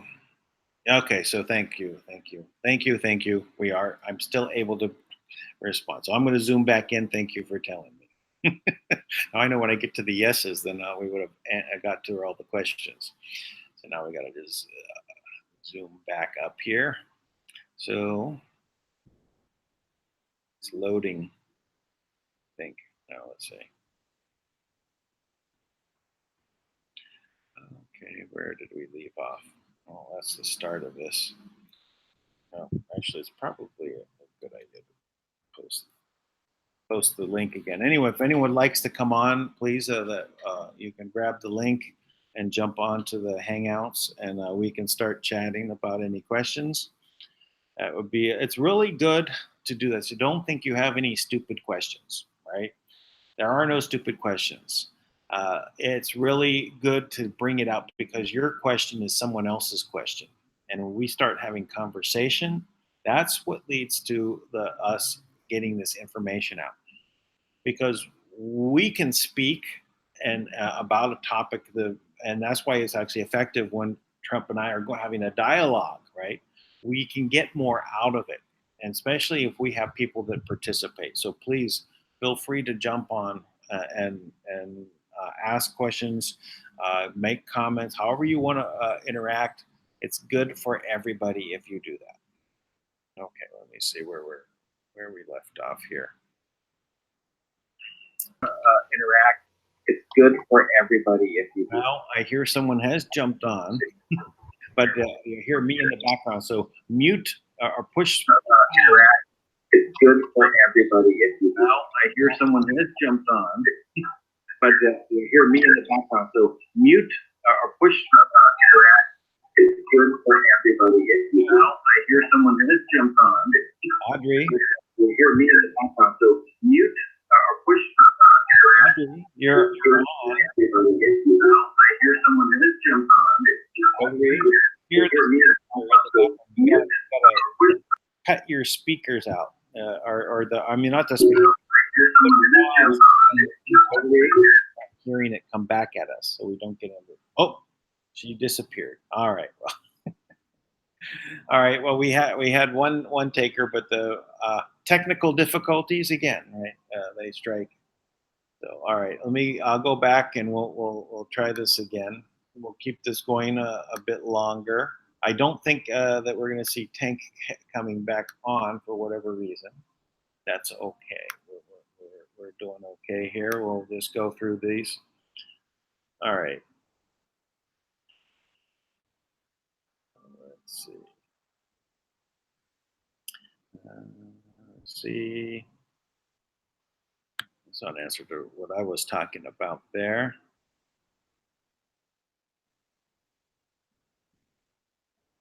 There's a lot in here. So you guys are really active in the chat group. That's really appreciated. Let's see. Oh, there we go. This is where we left off.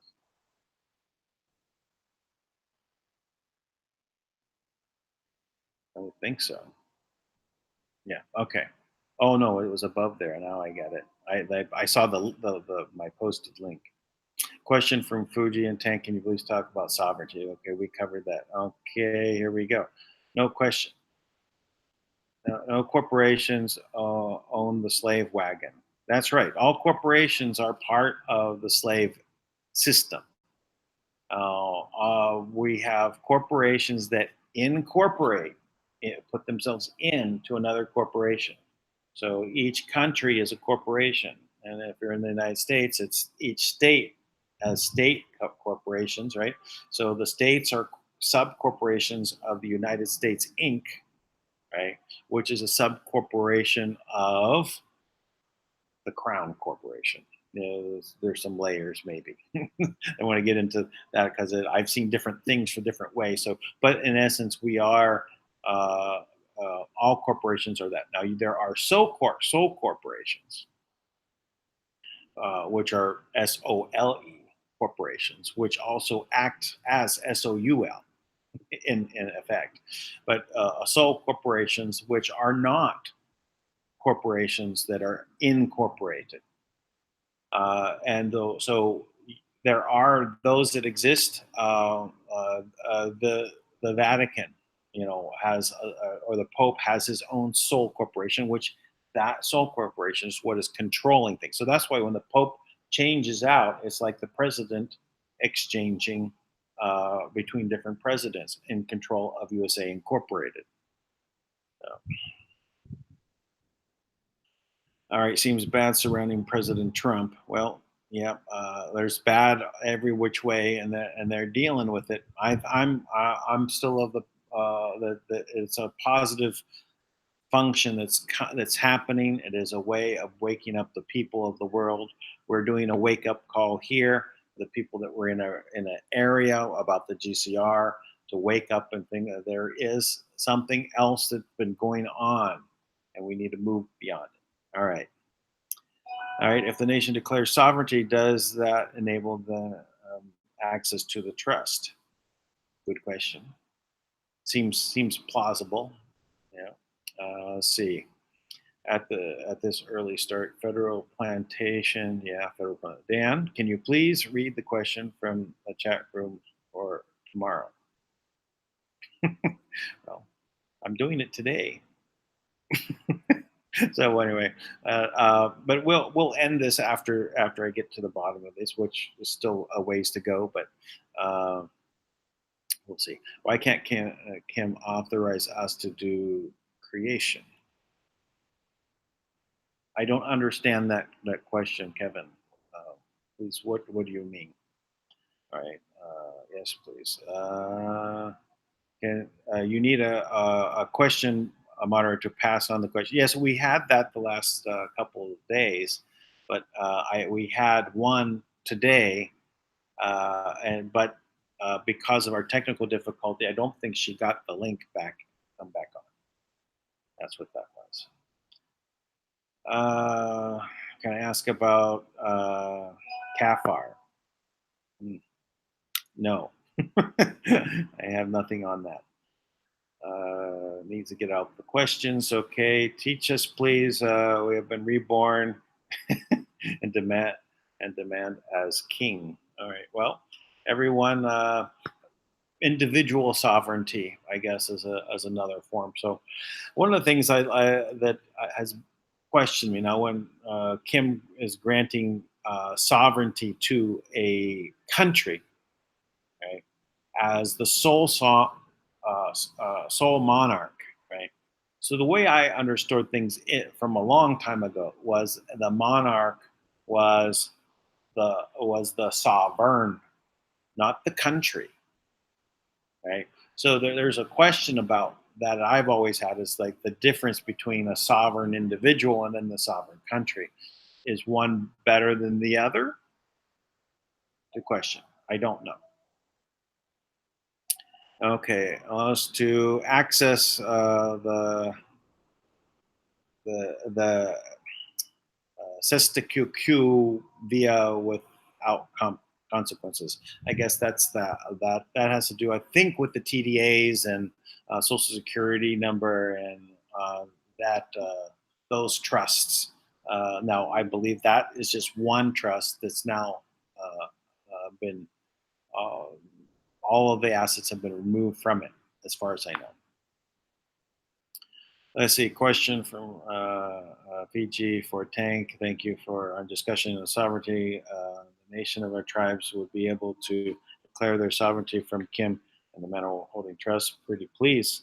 I believe that would be something very doable. I think that's what everything is about. Though I know that I've had dealings with the king of the 110 tribes here in the Philippines.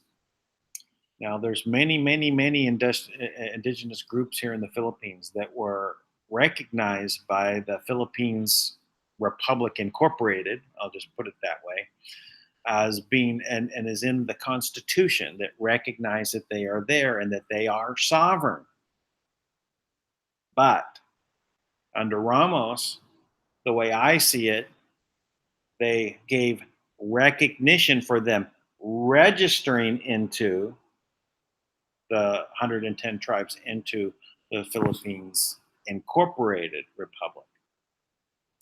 So when I talked with him, I said, wasn't this more of a flim-flam, a way to basically take your sovereignty and then say you're now registered under?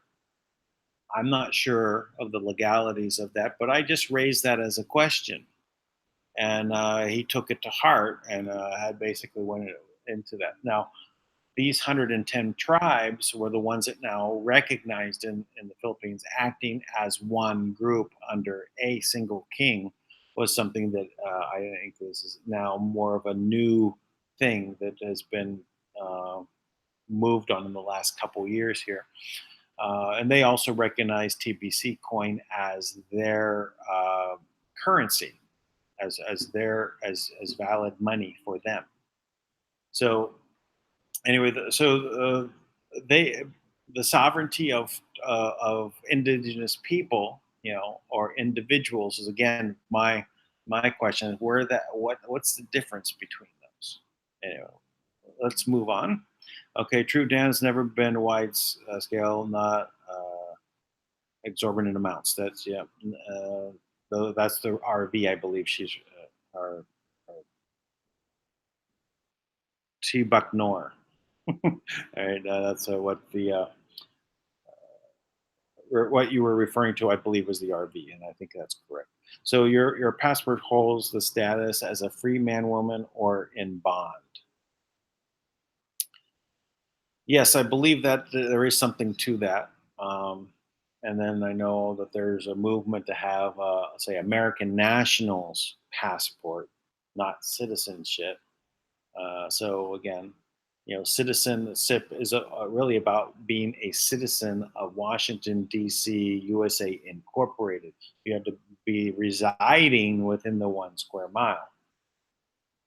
So, all right, I pledge my soul and oath, please. Okay, good. There's a lot of commitment there. All right, Dan. Are you just reading what we have already been saying in the chat? Yes, that's what I'm doing. I'm reading the chat. I'm reading the chat because a lot of people don't read the chat. This is on video recorded. Some people will come to this, and then at least I'm commenting and answering your questions that are coming out of the chat. So I'm integrating it into this particular video. So, do you think we should be getting rid of cryptos, or should we continue to invest in it? Well, that is a point of contention between because that's what I've been doing for 3 years, and of course, I understand the point that Kim and Tank and Thomas have been saying against cryptocurrency. That it is the choice that's being made here is for the world system that they're pushing is or the choices being laid out. We're either going to be an asset-backed currency, or B, a cryptocurrency with no asset backing. Well, Kim is forcing them into not having any asset, right? So what do they have left? So the choice that they're saying is, well, come all over to crypto. I get this. This is the choice. And I say asset-backed crypto is also valid, but there's some issues in that to be addressed. One is that, one of the points is, and then Thomas has made this, Thomas Williams has been making this point, is that, and Tank also, if you flip the switch and you turn off the internet, then you have no more money, right? You have no access to anything. I get that. But I covered this back in the days in Swiss Indo from getting to be 4 years ago. So that I understand about hacking and all the rest, but there are ways to address these issues. You could basically print Bitcoin, for example, to a paper wallet that looked just like a bill, a piece of currency with a specific amount of value on it. And you can denominate it in that fashion, and that would you would be able to hold that as paper. So you can use both. I described to Tank that you could even have ATMs that were both printers and shredders. So you could put your currency back onto the blockchain as it shredded that piece of paper.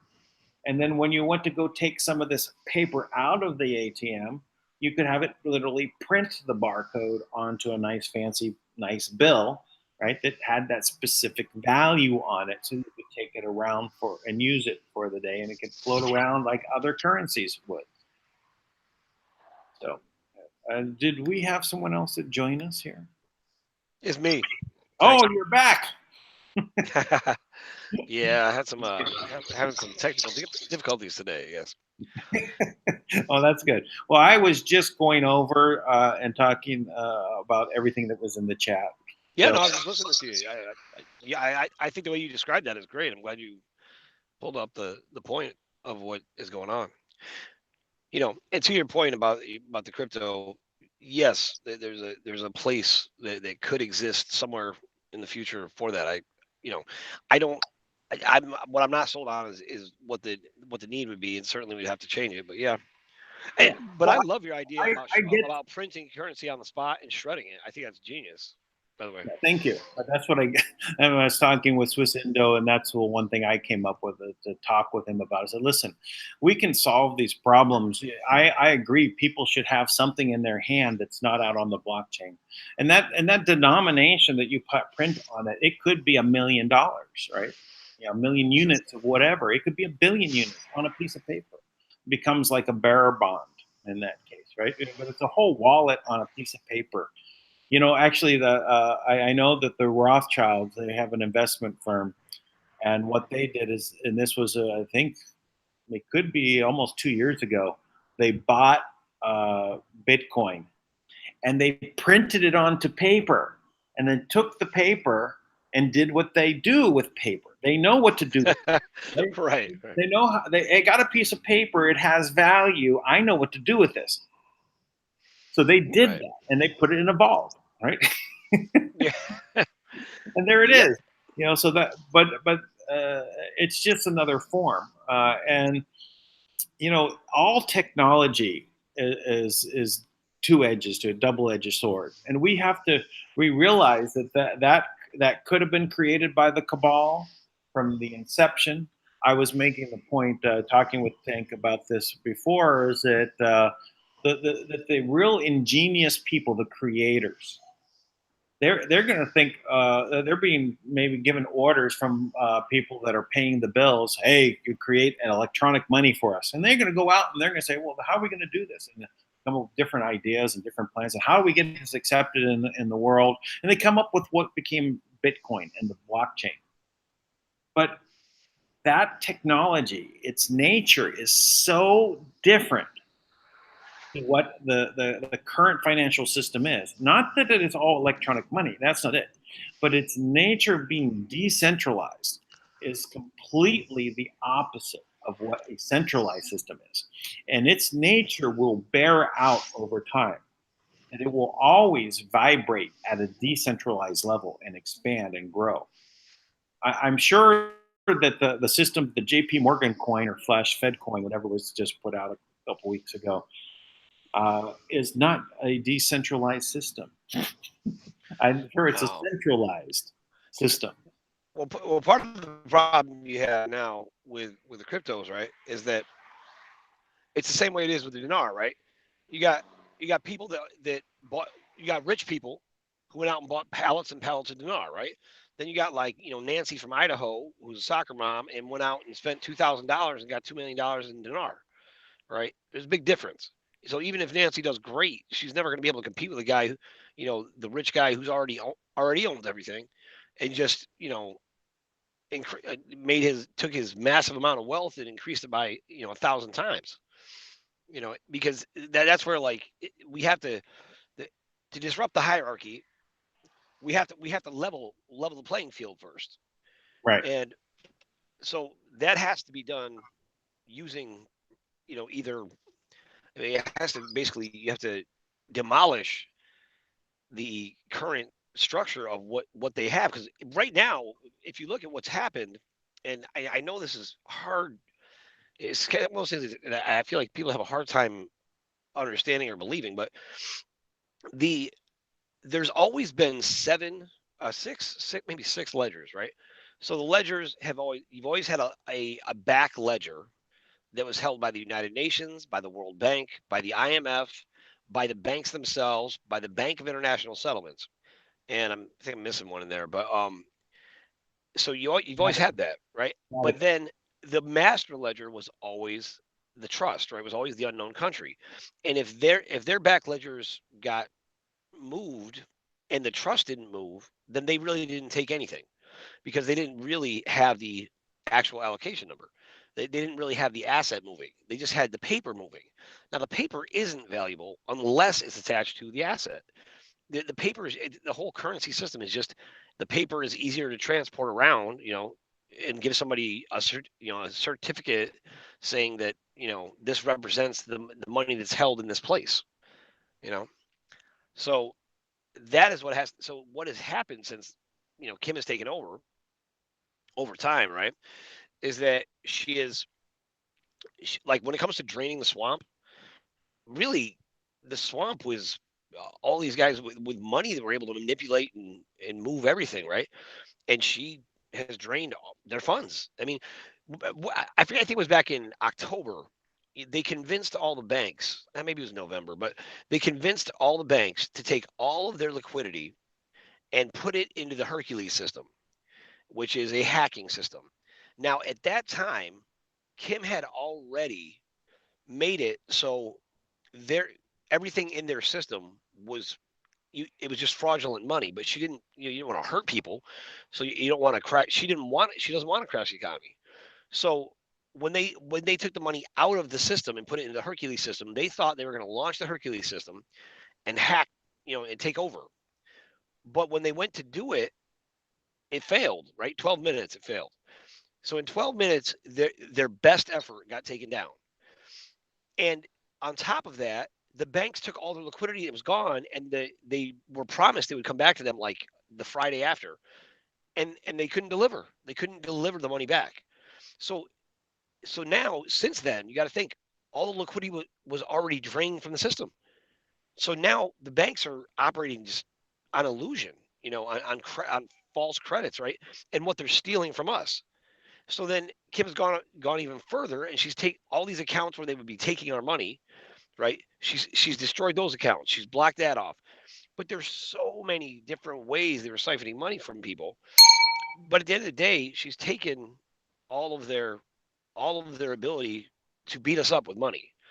The only thing right now that's beating us up is they're still loyal to them, right? Because they've still made promises to people that, you know what, all that dinar you have in your garage, right? Because they give pallets of dinar to some of these military guys, and they think they're going to be, the next kings of the world. They think they're going to rule the world with military law, and they're going to be, filthy rich, and that is a reality, right? Right. So, and they're making decisions and negotiating our enslavement. That's a part that's so hard to fathom. It's like, you guys have a job. You have there's no honor in what they're doing. That's why you can't, anytime somebody says to me, this happens to me literally every single week. Somebody contacts me with their platform, their structure, right?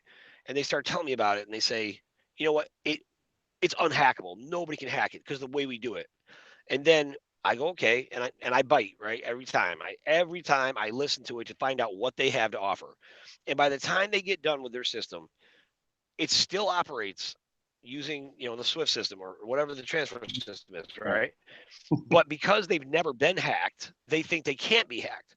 But the reality is they've never been hacked because somehow, the Dragon families were profiting from what they were doing, and because of that, there's just one group, they have military clearance, right?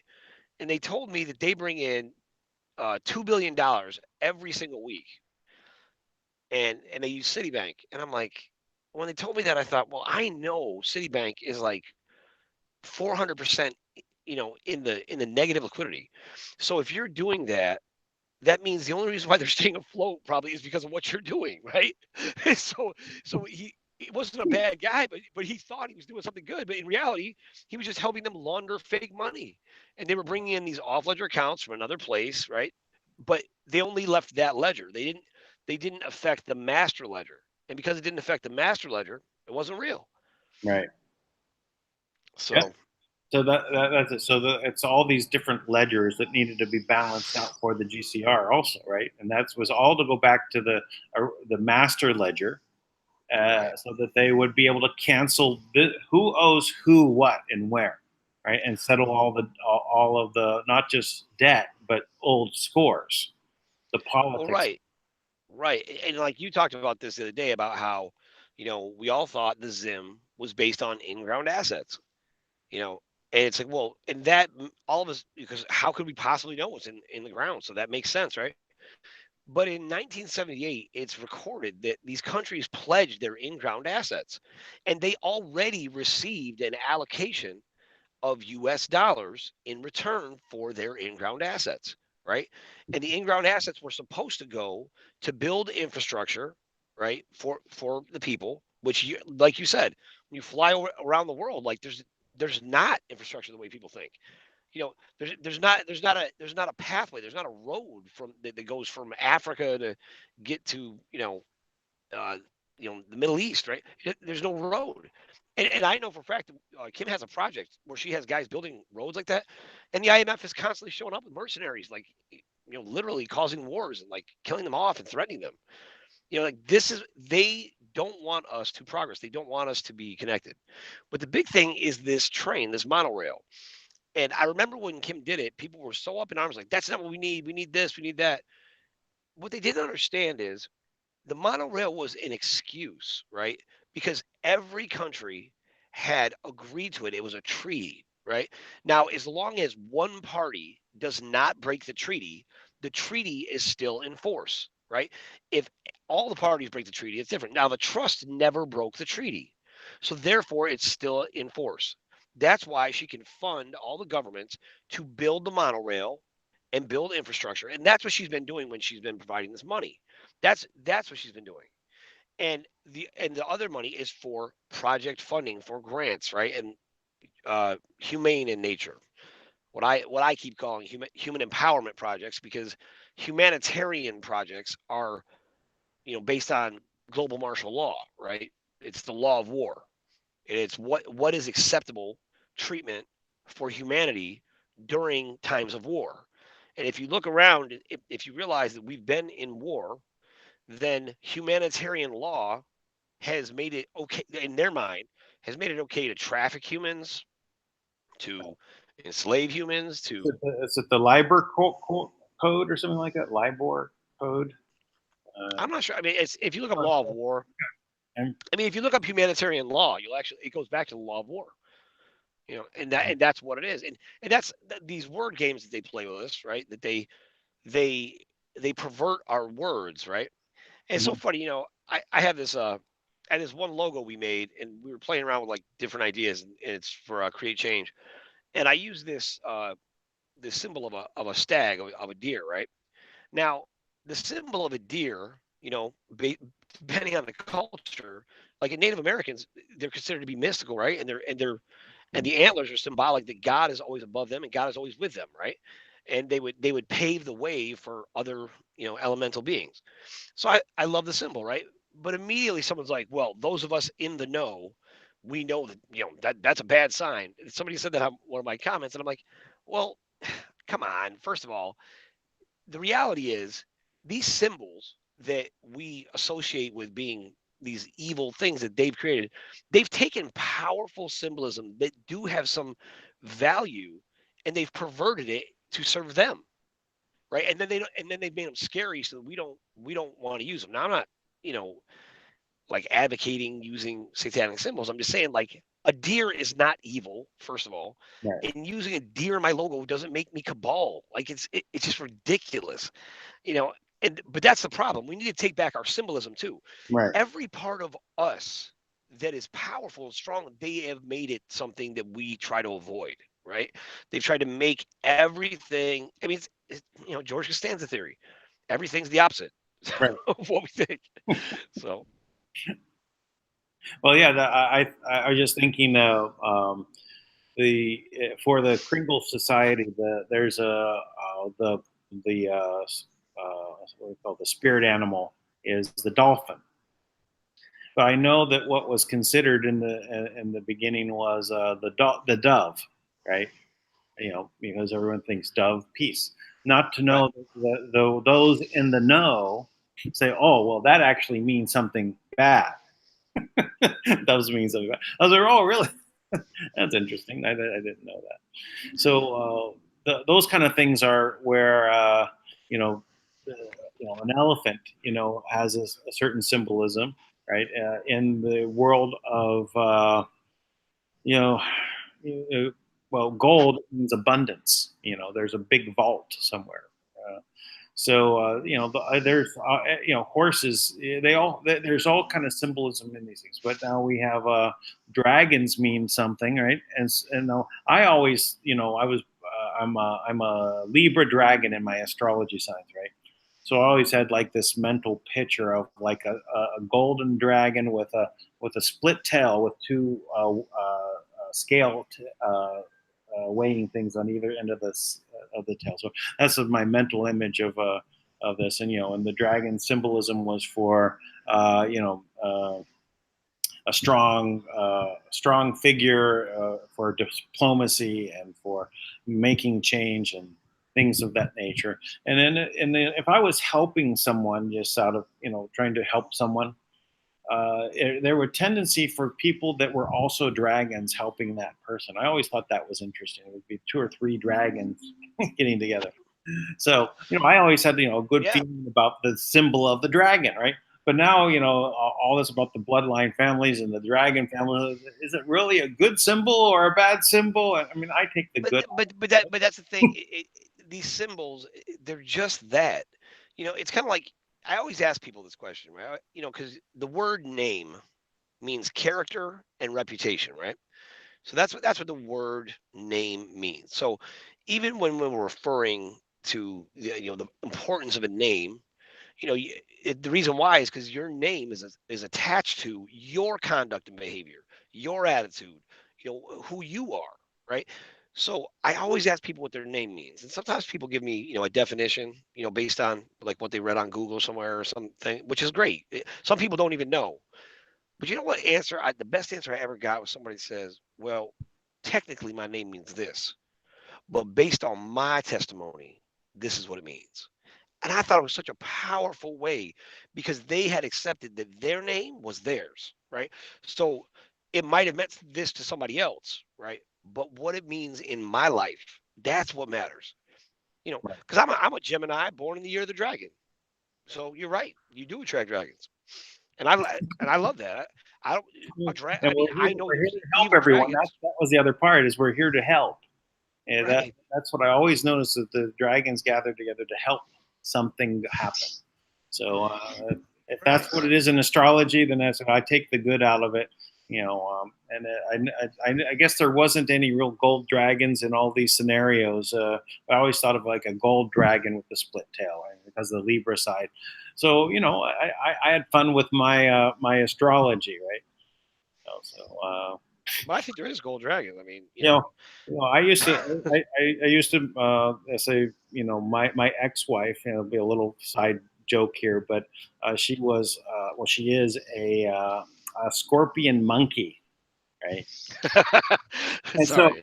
and so no, it's okay. It's real funny because I would say, well, this is what it's like with my ex-wife. It would be like, come and play with me, come and play with me. Whack. And then she bites you. Yes, indeed. Wow. That's true. I get it.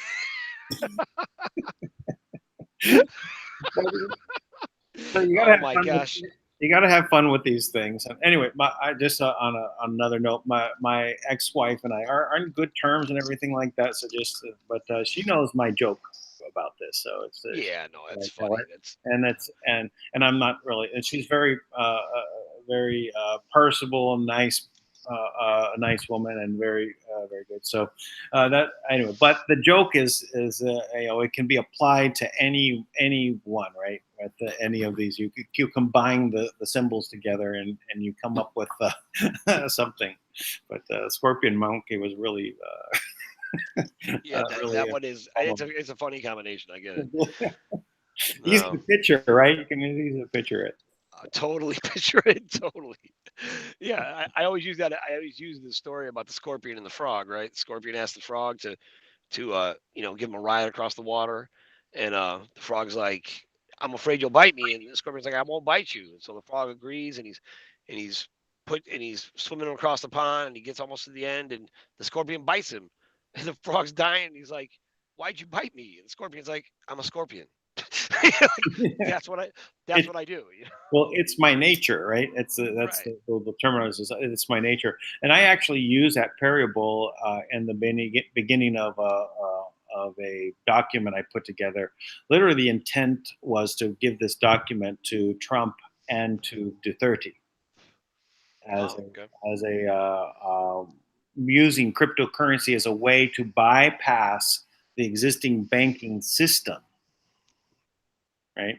Which is, in essence, what they have to do, and why Kim is now pulling the assets away from them, no access to pull down money. They have no choice but to run to cryptocurrency.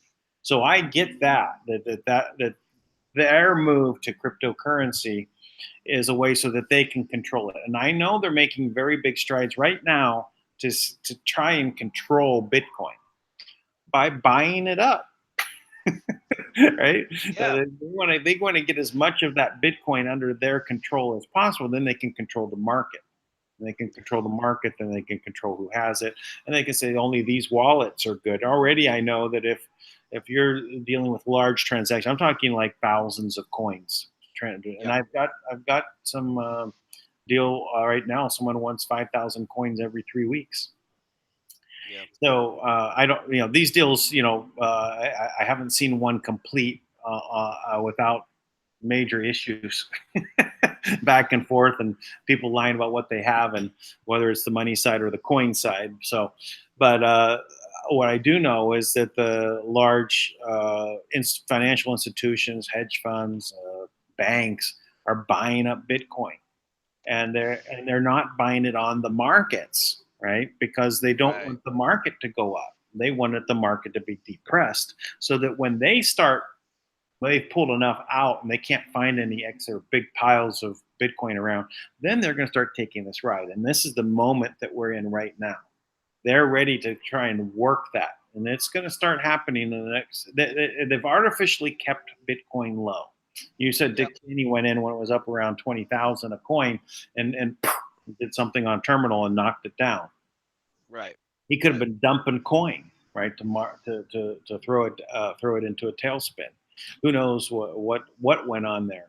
But it is open source. That's the other thing. Open. So the back doors are not there in Bitcoin because they would have been totally exposed. Right, here's the back doors. Now there is But I a mean, there's missing. obviously, but come on, Dan, there's obviously back doors. I mean, they're selling them through back doors. Dick Cheney, there is no Well, question that Dick Cheney well, he tanked it no, no. in the back door. And When I say back doors, I'm not saying that there can't be created back doors in a structure, but oh, in the idea of the blockchain and and what it is in itself of Bitcoin, there is no back doors in there. But outside of that, in the exchanges and wallets, there can be many back doors. Right. But right, if someone has, you can manipulate the price by just dumping coin. So anyone could have had a big wallet and just start dumping on on all markets. They could rig it all into one switch and have several accounts. They could have 1,000 accounts all dumping at the same time, all on set to one switch that someone could set up. So you want to call that a back door? It's a control system, right? It's a system of control. So you can build systems of control around Bitcoin, but its nature is yeah. decentralized. So, Well, uh, the concept is there. I don't think that I don't think that the working technology at this point that is available at a level where people can safely get involved on a modest level, right? Because this happens all the time in banking and in the crypto too. And I have lots of people who told me this. They buy in, they put in, some big chunk of change. Not even big. Like for them, it's big. It's like 5 grand or something, or whatever. I don't even know how they would do that, right? And then all of a sudden it just evaporates, and they don't understand it well enough to even know why, right? Or if they were scammed or what happened. The the problem is if we continue to subject ourselves to things that we don't have, where we are powerless. So we subject ourselves to a system where the only way to get ahead is to use these limited tools. Then what we're always doing is we're always putting our future, our livelihood, our vitality, our the quality of our life in the hands of people that unless you know what their intent is, unless there's some level of true transparency. And I mean transparency in the sense that anybody can see what's going on. If we don't have that, then there's really no way for people to thrive. And to be honest, there's gonna have to be a time while we adjust. In my opinion, there's gonna have to be a time while we adjust where it's overly transparent. Because sure. I've thought about this with this next step, and I've told everybody in my immediate circle. I'm like, everything we do, we're not going to put names out there. We're not going to put anybody in danger or anything like that. But when we fund a project, everybody will be able to check it. Yeah. It'll be public. You'll see No, this I project think is, and this is what's happening, and then this is how, and then even our project owners, I've asked them, I was like, just within reason, just let us. I want this to be understood how you spend your money, and that way there's none of this, like the military contracts, the government contracts, right? We have someone in our on my team who works with military contracts, or used to work with government contracts, and she was saying everybody wants them, right? They're a dream because they overcharge for everything, right? That's why you have $10,000 toilet seats, right, and things like that, because all of that money, all of that discrepancy was going to either secret programs or the Rothschilds, and that's the truth of it, right? We just put out this little like my my production team, they put together this little video from an interview with Thomas, or it wasn't with Thomas. Thomas hooked it up with Kim and this other guy, and she breaks down the TDA accounts, right? And she explains in detail that, and you can actually prove, you can search these things out to see to track how they went, but the Social Security system, right? It was always the TDA, the Treasury Direct Access, was always registered to it was the Treasury of the USA, right? Incorporated or whatever. And that was always owned by the Rothschilds. It had nothing to do with the government. So they would be taking their cut out for everybody. And the idea was that all these different government programs, it would go to fund those, right? Like Social Security and welfare and EBT and all these food stamps, things like that, right? It was designed for us to be able to borrow against. All that's true. But where people get derailed is when they think they're trying to claim those things and they don't realize the rest of the story. So the rest of the story is that 98% in the beginning went back to the people. But towards the end of it, before they drained those accounts completely and there's nothing in them, that it was going 98%, it was going 100% to the Rothschilds. They weren't even trying to hide it anymore. It was just known. Like we they're like, we run this thing. you know. Yeah. And that's where, like, but bank accounts, or these accounts, once they're set up, they always exist.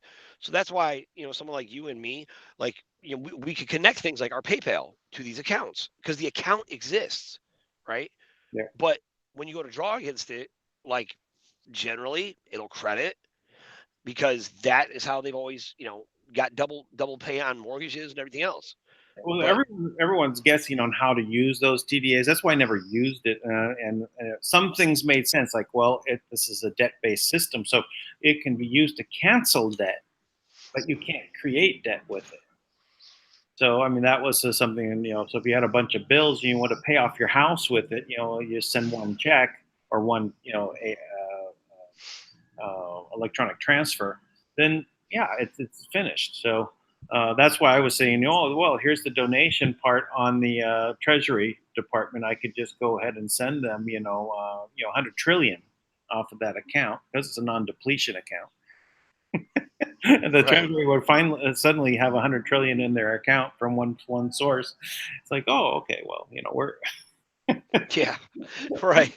that's an interesting phenomena. But I said I didn't want to really deal with the outcome. Yeah, because it's never good. I mean, there's nobody who has a great, like, I became sovereign and started accessing my Social Security account, and and everything in their life is sunshine Oh, and roses, you get right? the black card, and with the black card, you're infinite. You can go do anything with. And then there's the white card. It's kind of limited, but you get to keep it after you. All sorts of things I heard about people that have gotten to the certain point, and then the system makes the deal with them. Okay, don't tell anyone how you do it, and then we'll let you go ahead and have access. Have you ever met any of those people? Because I've heard that too, and I've never met one though. So I mean, maybe it happened. I don't know. I only had one friend of mine, business associate, that had someone that he knew that had the card. So, but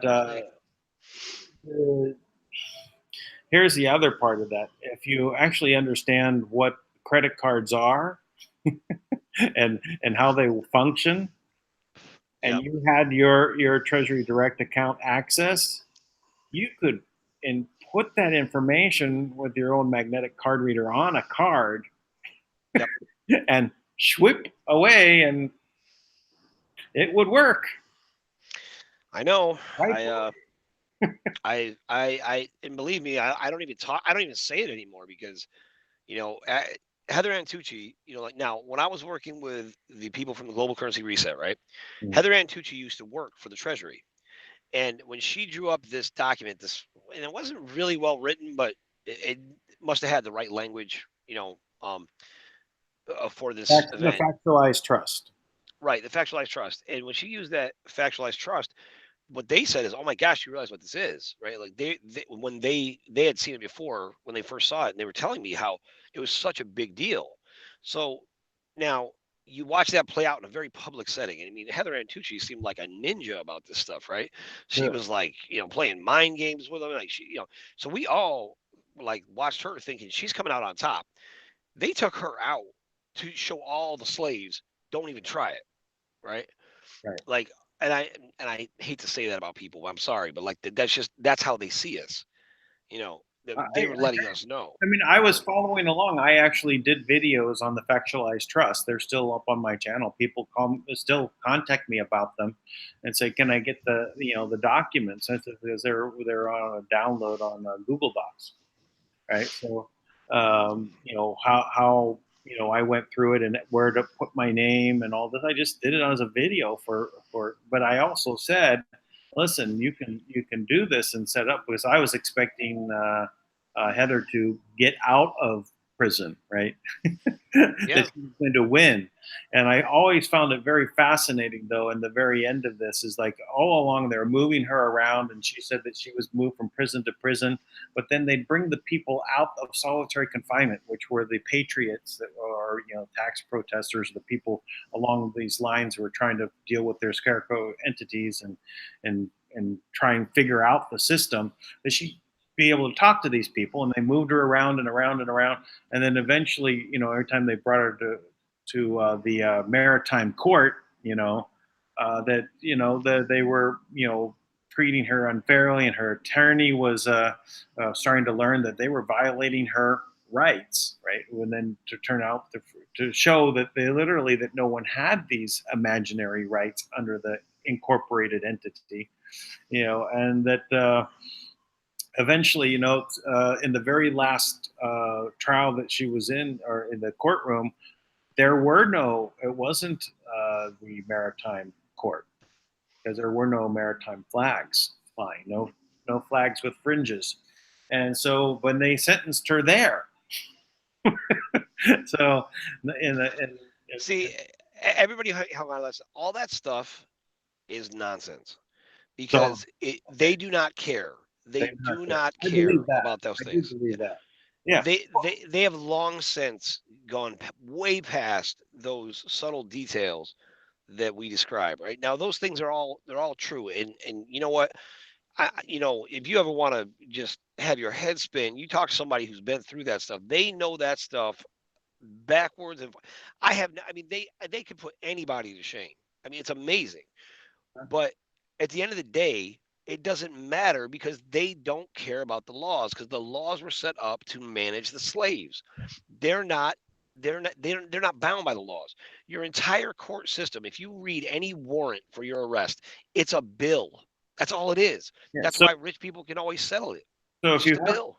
So if you have the cow in the back pasture, right, is now kicked over the top run and like jumped the fence and is now out and roaming around outside the fence, you say, well, the system just failed there. Why don't we go ahead and construct a little bit better fence over there, and and they bring the cow back in, or they build another pen around the cow where it's over there. So they just manage the herd. The herd figures a way to get out the gate. They're going to say, okay, we'll just build another pen or whatever they do. So they're treating us as chattel, as their herd, and we have to, the slaves got ideas again.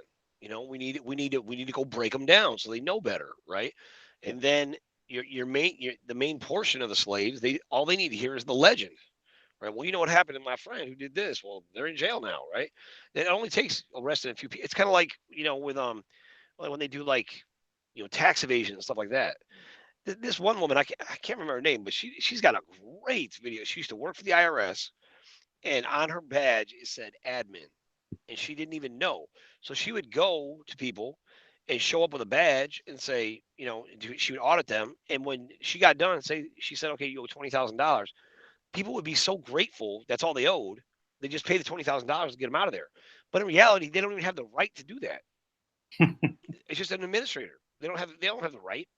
Yeah. So, and then on top of that, and right now, I'll tell you, everybody should be up in every single politician should be talking about this I think it's HR 2405 or something like that, or 243 or something like that.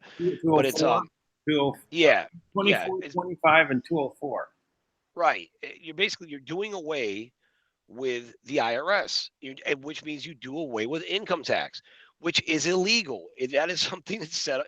That is like they've made us serfs, right? They take 30% of your income, like every year. Like, why? For what? And then you don't even have a say in what happens with your money, because who's voting? Like, if they really knew the difference, right? And you knew, look, you could have 30% more money if these are the options on the table. You could have 30% more money on the table, or we can completely allow the borders to be gone, right? And then we'll just allow immigrants to come in here, and they can come in. And what we'll do instead is we'll take care of them. Now, who the hell? Excuse me, I'm trying not to cuss.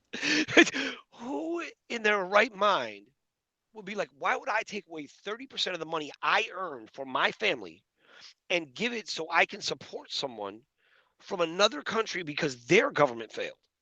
Why would I do that? Right. The logic, no one would do that if it was personalized, right? But because things are left distant to us, so like they talk about, like, there's this movie a while back. It was about slaughterhouses, right? And they were breaking down the process of bringing the food in, right? Now, if you knew the process it took to get that hamburger on your plate, I guarantee you people would eat less meat, right? And I remember one of the things they would do, because this is how intricate it really is. They would break the legs of the cows, and they would put them right next to each other, and they would cry out on the day of the slaughter for hours, crying. And they would walk up to each cow with an air gun, and in reality, they're scared. And what they're doing is, and they're scared and they're in pain. And then they kill them in that state, and then we take that fear and that pain and we ingest it. And Right. and I know people don't want to admit or realize that that's a real thing that we do. That's a frequency that's being created, right? That we're putting death into our body. That's why And they have the kosher meats or the halal meats, is because this religious way of killing the animal would eliminate that fear, because they would do it in a way that they didn't create the fear. They didn't know right, they were going to be dead. They just automatically, they just boom. So what was which is I saw this movie. I forgot the name of it, but the autistic woman that was became a rancher and watched cows and figure out the best way to get them to move from point A to point B to where they actually get washed themselves, right, and then dry, and then go to a place where they get slaughtered with no without knowing anything. It eliminated a lot of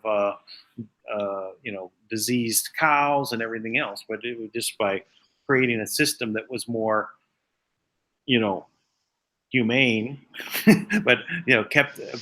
And then I was thinking, while we're all in the same system, right? Because they're just keeping us going around in circles, so that we can do the things that they need to get done in society, whether it was raising food, mining, creating the internet, whatever it was. But you know we're still on the treadmill. We're still following the road that was set out in front of us.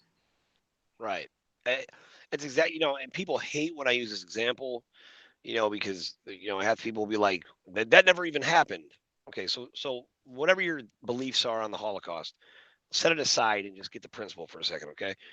Look, They did this. They used fluoride in these concentration camps where, and you know what, there was a lot more people killed. So, whether whoever it was, there was people killed this way. They used fluoride and they used frequencies to constantly promote propaganda, right? It's well recorded. They took over the radio stations in Paris and they did nothing but perpetuate the fearful Nazi regime propaganda in Paris to terrify them. So when they took them, they were weakened, right? And one of the things they did is like they had these people and they're starving them to death basically, and they're promoting constant propaganda to these people, right? To indoctrinate them. And what they found was people were more docile and easier to control. They were less creative, right? And so they broadcast on a 440 frequency. Nothing in nature vibrates at a 440. So on top of being in a diminished capacity, they were dying. Then they use fluoride to further calcify all. Fluoride calcifies everything in your body, right? It's killing you. Then when I tell you, hey, you're going to get a shower, I mean, in a life where you're starving and miserable, getting a shower sounds great, right? And they walk you over to the shower and then they put you in a gas chamber and you willingly stand in line waiting for it, right? Yeah. And that's a reality of even right now with this GCR. It is they've experimented on this several times and you can see it all over the world. There's all types of experiments they've done to diminish societies, right? Like I mentioned to you about Cuba, right? They went down to Cuba and they took the best and the brightest. There's like 14,000 kids, right? All these kids said they were taking them to make sure that they became the best they could in a CIA training program. Then they dropped them all over the world with nothing. And I know one of these guys, you know, and it's a and they didn't even leave him alone. Later on, his wife was pregnant and a woman came in with a syringe and tripped and stabbed the syringe into the woman's stomach, right, to kill the baby. And it was on purpose, but like they tried to make it look like an accident and things like that. Because they didn't want them to thrive because their thinking was divergent, right? Mhm. It didn't go along, and because it was divergent, all of them, all the entire, all the Cuban people suffered because of it, and they dropped those kids all over the planet, and they became concubines and they trafficked them, and the parents thinking they were doing what was best for their child, of course they couldn't wait to get them involved, and that's the thing is that's the whole Willie Lynch how to make a slave mentality, right? Right. They make it so the only people you trust is them.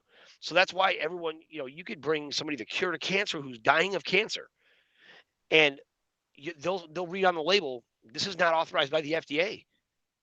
This has not been evaluated by the FDA, and they'll be like, I don't want this. And but people in the know feel the opposite. Thank God. Don't let the FDA regulate it, like because if they do, they're going to make it so it's ineffective and hurts me. Yeah, yeah, and the science that is revealing that is positive and lets us know exactly what's going on is the stuff that they distort and put fear into. Right. Vitamin B17 was made illegal. It was proven that it cured cancer beyond a shadow of a doubt. Right. It created a selective what is it? Arsenic, right? A selective poison that attached itself to the cancer, but it only existed inside the cancer.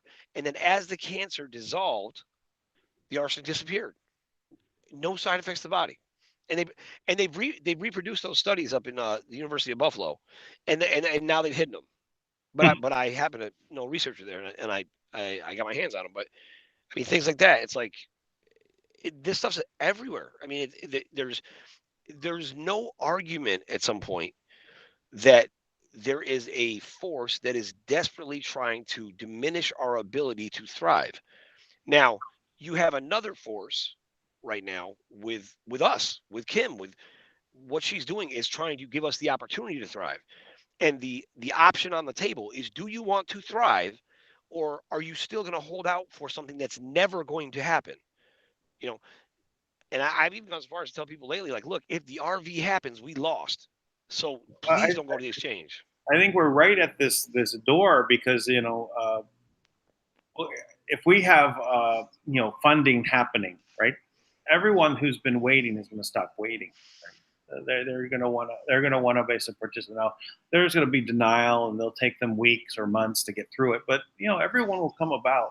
So, and I don't know what's happening on the Trump side and what's going on in the government, and why we have to wait to the 15th, and what's going to happen after the 15th. I don't know, but I feel good about where things are headed with it, and I think that if we can make that go faster, with the amount of people that get on board with this, with what we're doing here, that's a benefit. So again, take this opportunity to tell people, please, if you're watching this, please share this video now, like it, please give the comment section. When I was reading the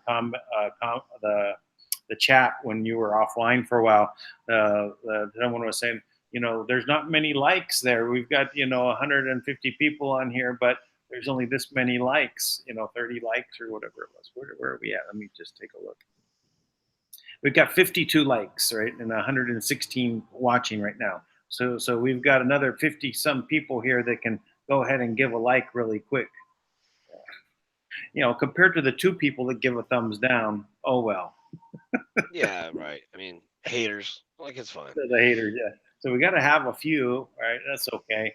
So let me ask you kind of a question that came also up was on sovereignty. Some people were saying from Fiji, can Kim grant their sovereignty, an indigenous group? I talked about the indigenous group here in the Philippines, the indigenous tribes, and in an effort that I feel where they were put under or registered under the Philippine Republic Incorporated. To basically remove their sovereignty. So so that was one of the questions that was asked. But I also asked the question, what now? From a long time ago, when I first studied this, when I was still in high school, the sovereignty and things of that nature, I was thinking that the only sovereigns are individual men or women that were sovereign kings, right? So how does a country become sovereign as opposed to the individual people being sovereign? What's the difference? Is there one higher than the other? Are they at the same level? Can you answer that? Yeah, so the idea is this. So first of all, right now, as it currently stands, even kings and queens aren't sovereign. There is one sole sovereign on the planet. That one sole sovereign has to acknowledge and grant the sovereignty to someone else or to an entity like a country, and then they have to acknowledge her sovereign authority to do so. So this offer has been made to every country in the world. And there are countries that are coming on board and trying to do it, but they're realizing the oppression, and a lot of them are beat up for other reasons, and it's a hard thing to stay under the radar with, right?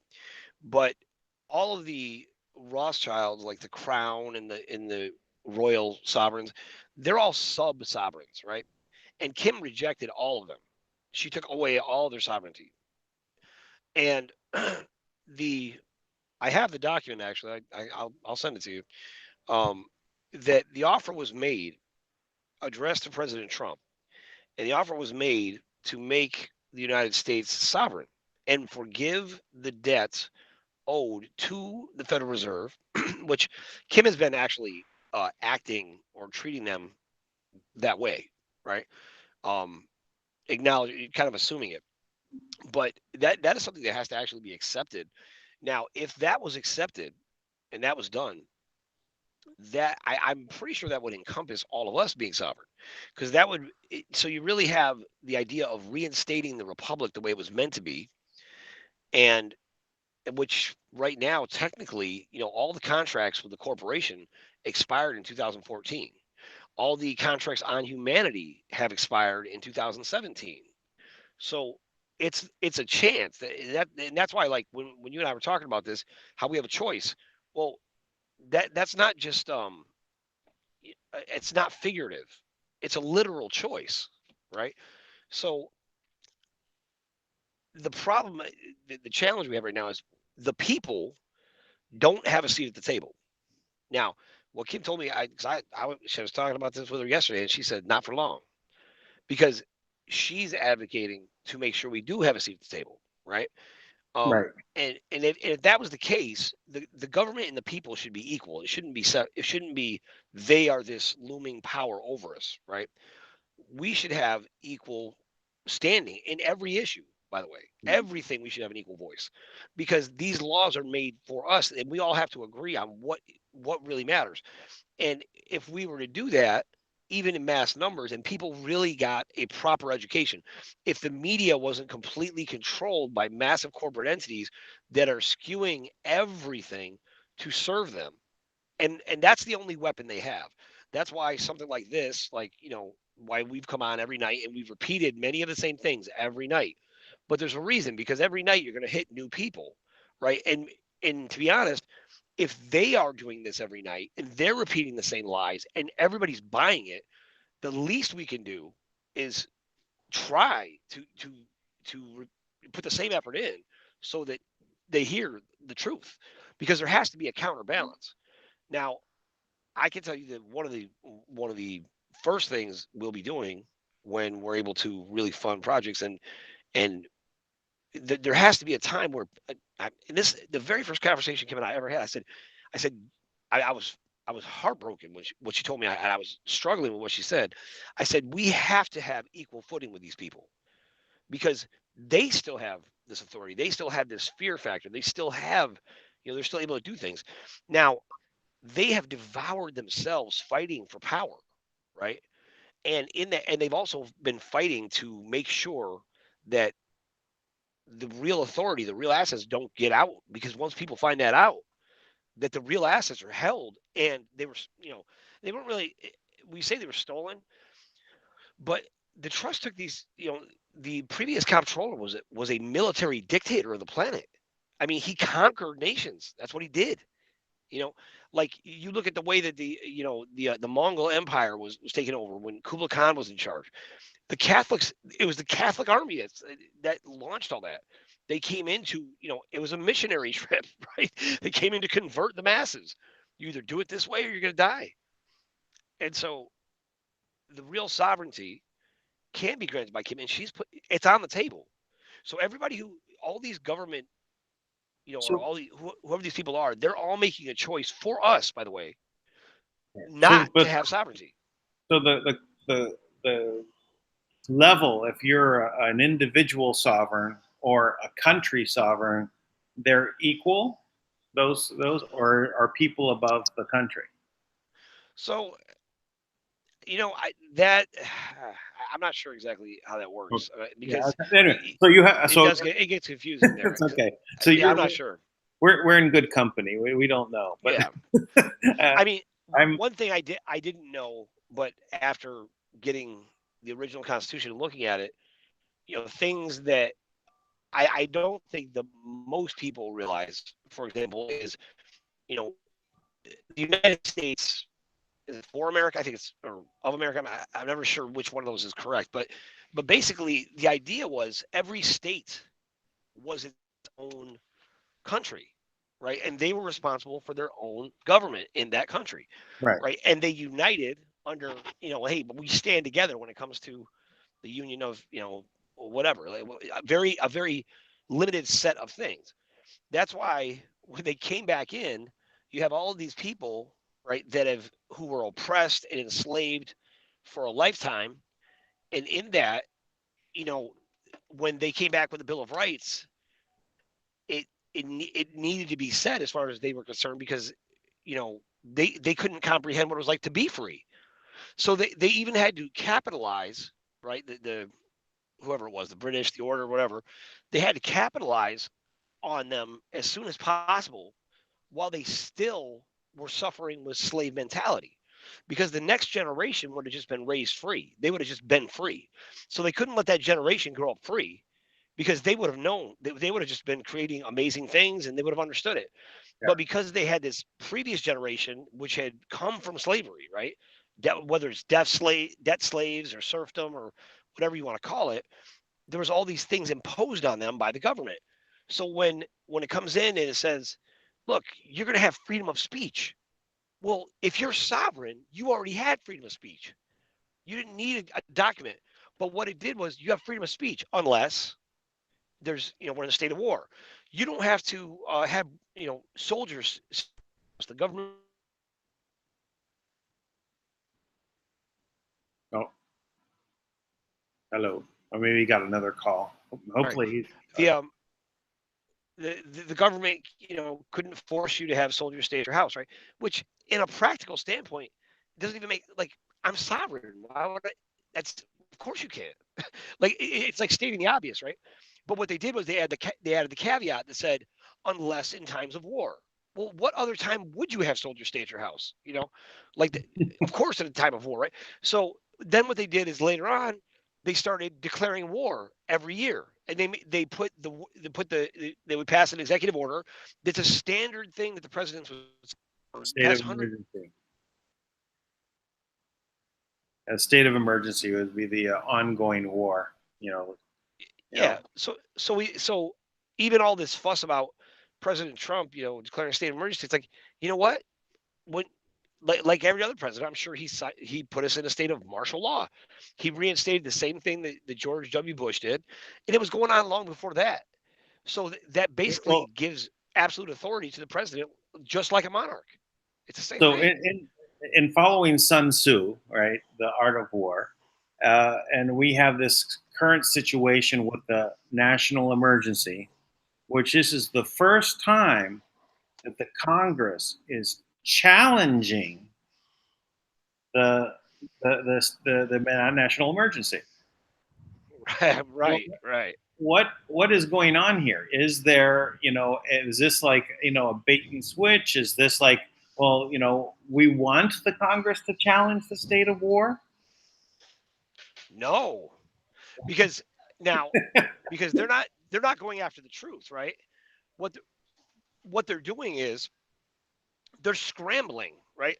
Because remember, none of these people ever had Well, this is, I mean, original ideas, right? I think this might Their be idea, like, them putting their foot in their mouth, as a military tactic of Sun Tzu, right? Okay, make them act against what they've been supporting all this time, right? They've been supporting the ongoing war, but in getting them to act against it, it's actually against what they've been doing all this time.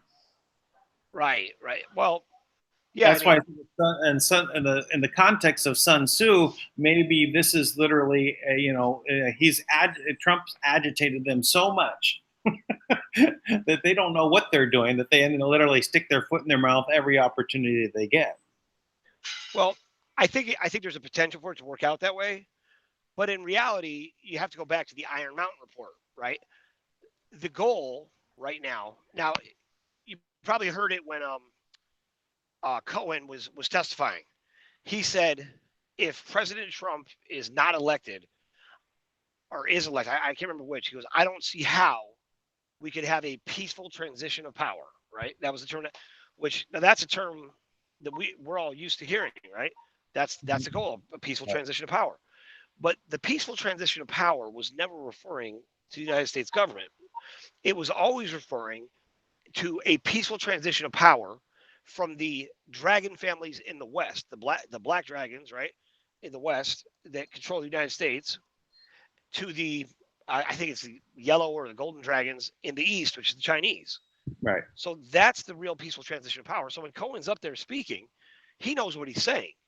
He's saying there's no way to have a peaceful transition of power, and they're all thinking, you know, like the way it looks to the public is we're talking about, oh, because of President Trump, we're going to have upheaval in the government. Meanwhile, that's just one small factor. Their plan was always to transition us over to a state of peace and stop using war as the methodology to control social behavior, right? Yeah. And their whole thing was they believe the way they describe war is, look, it's because of war that man does anything, right? Because if not, the way they look at human beings is we would just do nothing. We need war, right? It inspires creation and new weapons and invention. That's how they looked at it. And it's such a small view of mankind. Let me take a little side tour here for something. I was involved in one of these online games. What's it called? King's Empire was the name. And the whole system was set up where there were these territories, right? And you'd go out and you'd, with your troops, and you'd go ahead and conquer lands, right? And you could form alliances, and then you could go in every territory there was like one main like capital city. If you gained the capital, you got extra resources from all the other towns around you. But there was a world map, right? And this whole world, there was always conflict happening all over. But in our particular alliance, it was the Crescent Alliance. We had the idea of peace, right? We started this. It was just a couple of us that got together in the very beginning, and we would always try to help one another. Because I was coming out of that other group that I told you about, the CEO space, cooperative capitalism. So I wanted to try it in the video game. So it brought up to the point where we were having massive battles. We were raising large armies, took lots of time and to put these things together, organizing our armies. And we had, hundreds of people that were online working all together. And we had these big battles. And there was spies, and there was treachery, and there was backstabbing, and there was all sorts of things happening. But even with all that happening, we always tried to go to a peaceful route. Even when we ended up in a war, it wasn't because we wanted to, right? We were drawn into it, and we tried to end it. But the thing that kept happening is we kept rising. And we got to the point now, no one had ever done this in the whole of this game, King's Empire, that we literally got to where the whole world was under our banner. Every capital of every capital city of this world was under our banner, out of peace. In fact, the last three of the capitals were volunteered to join in, just so that we could say that we were all under peace. Right? And but even though this game went on for a year, I'd say this encapsulated an amount of time if we related to the real world, it would have been hundreds of years, right? So it was a compressed amount to see all the things that were happening. And this is what happened. Every time there was war, everything got destroyed, and you had to rebuild from scratch. But when there was peace, the coffers filled, everyone was abundant. And that's what that I drew out of it, is that all this idea that you have to have war in order to be abundant and have creativity and new things happen, the idea of destruction so that new things can come about. Hogwash. Yep, totally. You can build so much more when you're actually don't have to go back to the beginning and start all over again. Right? So we have to stop thinking that way. But anyway, just even though we won this whole war, the people that were also the evil groups, right, who literally said that they were evil in this world, right? They would always conspire. And you know what? Who ended up defeating us? The game company. Oh, right, because they don't want you to perpetuate peace, right? Right, because we're stopping them from making money. Now, is that really like what's going on here? On the large macro scale, is that we have the game company or the overseers and say, oh, we want there to be war, we want this turmoil to happen, and you're stopping us. So they made a hack so that they could actually have this one group make a large army to come out and squash us all. Right. and they stacked the deck against our troops so that it wasn't actually fair battles. We lost no matter what. They intended us to be wiped out, and they wiped us out And guess what? We found Rose their back up. treachery, we exposed it, and we kept talking about it, and we came back. Listen, this right here is like the anti get the girl conversation. But I love you. I love you for sharing that because it's awesome. It really is awesome. But we're But yeah, definitely it's not getting any phone definitely numbers for this. But, this is definitely the geek out show of all oh, I love it though. It's so far. you know, well, man, I'm really into studying the art, the cruel art of their social programming and cultural guidance and how they do it. And I'm always trying to disrupt it. And I think the only way to disrupt it is to constantly expose it, just the way you guys did with the game, right? When you see their treachery and you point it out. And this is one of the things I'm constantly thinking about because I watch the way they do it, right? How they'll tell just a part of the story, right? Or they'll have one incident, like Bill Clinton comes out and whenever it was and apologizes to Hawaii for the genocide committed against them, right? And that's a huge deal. And so it's off their, so now they've done the right thing as far as their, messed up version of morality goes, right?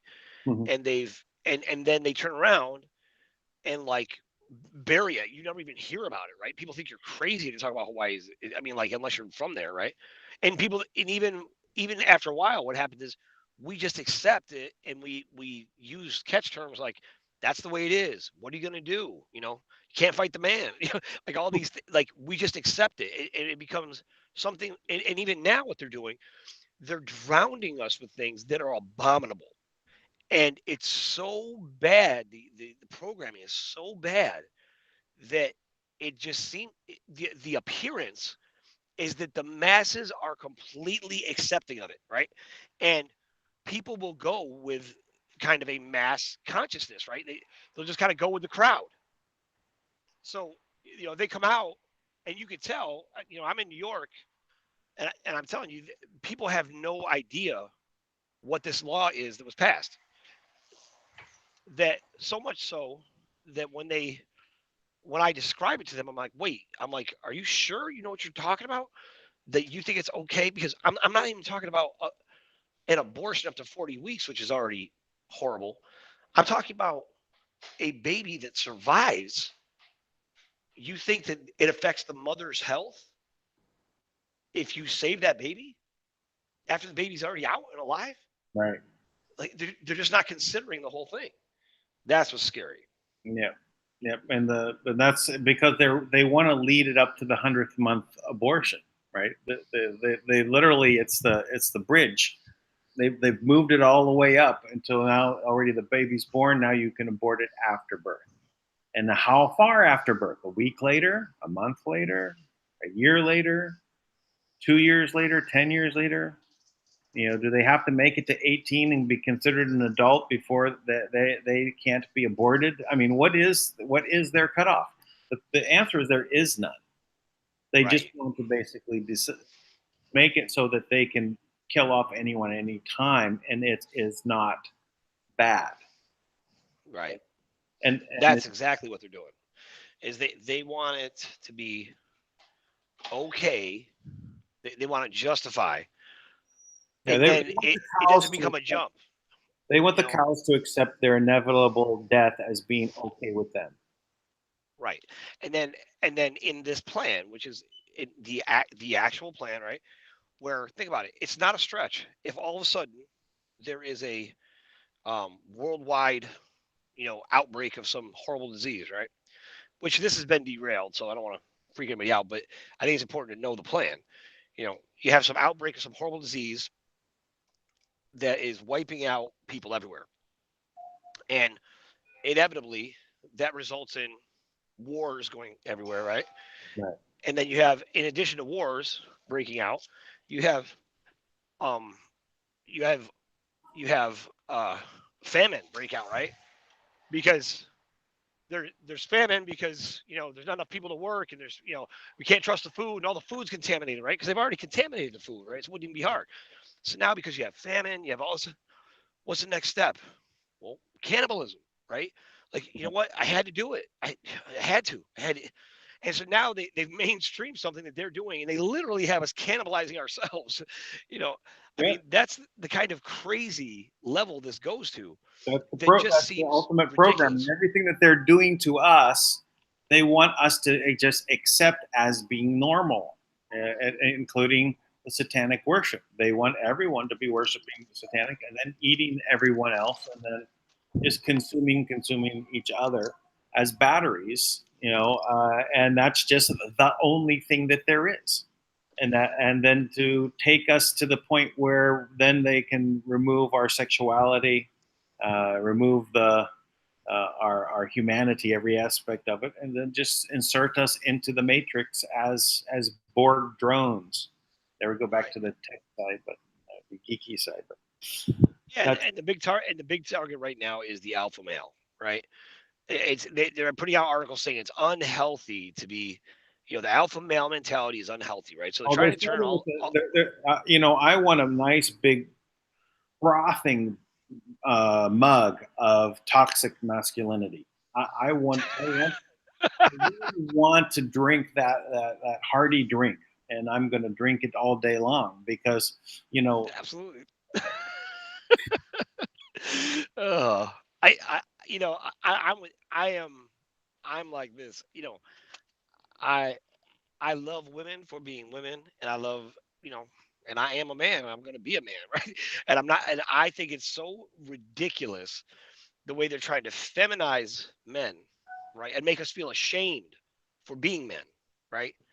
And they're trying to make normal male behavior to be abusive, right?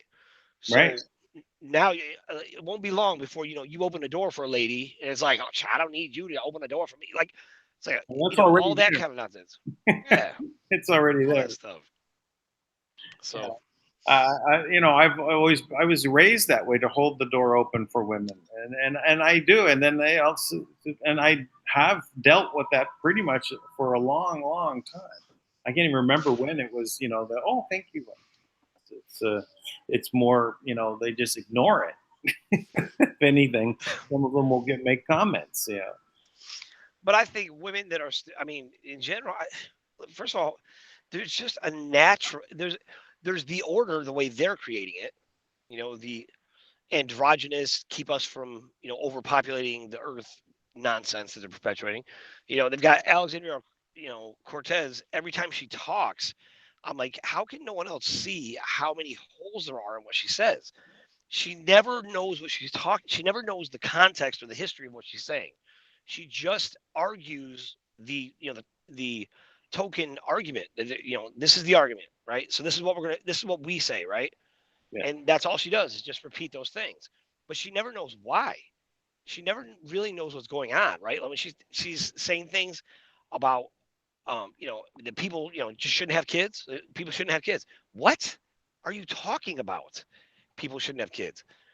And they put out a movie showing you what they were going to do, right? Speaking of how they warn us, they put out that movie called Children of Men, and it was like it was like 40 years in the future or something, right? And no one had a child from there was no children. So like the most famous person on the planet was the youngest person on the planet because that was the last child born. And Hmm. like and it was such a scary reality. It was such a dark, grim, future. Well, And they were well, telling you this is what we're going to do. well, my daughter is her business is ultrasound. She has a high, she's licensed to do ultrasounds, and it's her business. And she says so many people are having problems getting pregnant. Even she's had problems with it, and everyone has now having to take fertility drugs in order to have children. Yeah. And so it's really something that is astonishing that this is happening because people are being sterilized and they don't know it, right? And Yes. slowly. And this has also been said in sci-fi films, movies about like one you were just describing, where they just do this to the population It's like even a silent invasion. They don't, the aliens come in and give technology, and it's really a way to take over the entire planet. But the people don't notice because it's just the birth rate has gone down, and to a point where then there's no more people, everyone dying off, and there was no one to replace them, and what was left behind is the aliens. That's right. In this case, the aliens are just the cabal. Right. And if you knew that, living and dying was a choice, really, right? Like you could stay in your body as long as you want, you wouldn't be looking at things the same way, right? With them, like they don't mind waiting 16,000 years to, take over. It's like that's the plan. Yeah. So that's the plan that I want to, disrupt. And then what I'm looking at, I was affectionately, calling this the manifest, right? Because I always look at the end of the day, we're always looking to manifest things into existence, but also, there should be a party when man brings the money in. So I'm about it. I'm about it, Yeah. and I am 1,000% sure that the reality, even though we're on the brink of war, even though we are encompassed by a formidable enemy that has controlled every aspect of our lives. They've taken our weapons, they've diminished our men, and they've beat down our women, they've abused our children, they've controlled our minds, controlled our expectations, they've lied to us about our history, they've hidden the reality of who we are. With all that being said, in the midst of that chaos, humanity is rising. Now that is so empowering when you think about it, because that should reinforce forever. That is the foundation we build the new world on. Is not that we are weak and that we have to be afraid, but that we are so strong that we have to be careful not to hurt others. And that's the reality of who we are. And that's what we have to embrace. And now, if we did embrace that, if we just saw that, we wouldn't be afraid of any of this. All of what we would be doing is we would be embracing it and realizing, how do we step forward. Matter of fact, people are always asking me, what can I do? And I'm like, you tell me. I don't know what you can do. Well, But I'll tell you what, I know what I can do. I'm doing it. What are you doing? That should be the question all of us should ask. What can I do? And then go out and find out. Because you know what the universe does? The universal language to the universe is inquiry. You ask a question, I guarantee you'll get the answer, but you've got to be receptive to it.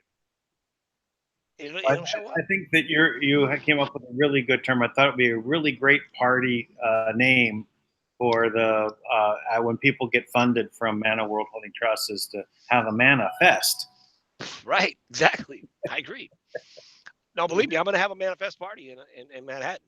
Believe me. Well, I'm going to get once we get everybody set up with the phase 1 funding and we're ready to do training in New York, which probably be 2-3 months away. We're gonna blow it out, man. And I'll tell you what, I'll make it all transparent, and I'm not gonna apologize about it one bit. Whatever we spend, people are welcome to analyze and look at and question, because you always have these guys always have these secret things going on. I mean, I'm like, what I'm gonna do is, good guys fight in the sun, right? Good guys fight in the sun. Yeah, well, good. Well, have the biggest party, man, because this is what it's part of abundance is experiencing the best joy and happiness, right? It's not all going to be about all work, right? We've got a lot of work to do, but we have to have fun doing it. That's right, man. I think about this all the time. Anybody who's just honest about it, I can't wait to do this. I don't see any of this as work. This side of it, this side is tough. This side is tough, is trying to get through ridiculous bureaucrats that run things. The amount of control these people have could easily be it could easily defeat humanity, just the spirit, because it's so it feels almost catastrophic to be so close so many times. And it's funny because I've been constantly getting more information and looking for the truth for years, and now I'm here with it, and I'm like, oh my gosh, it's so much worse than I thought. That could be enough. for people to give up, and most people do.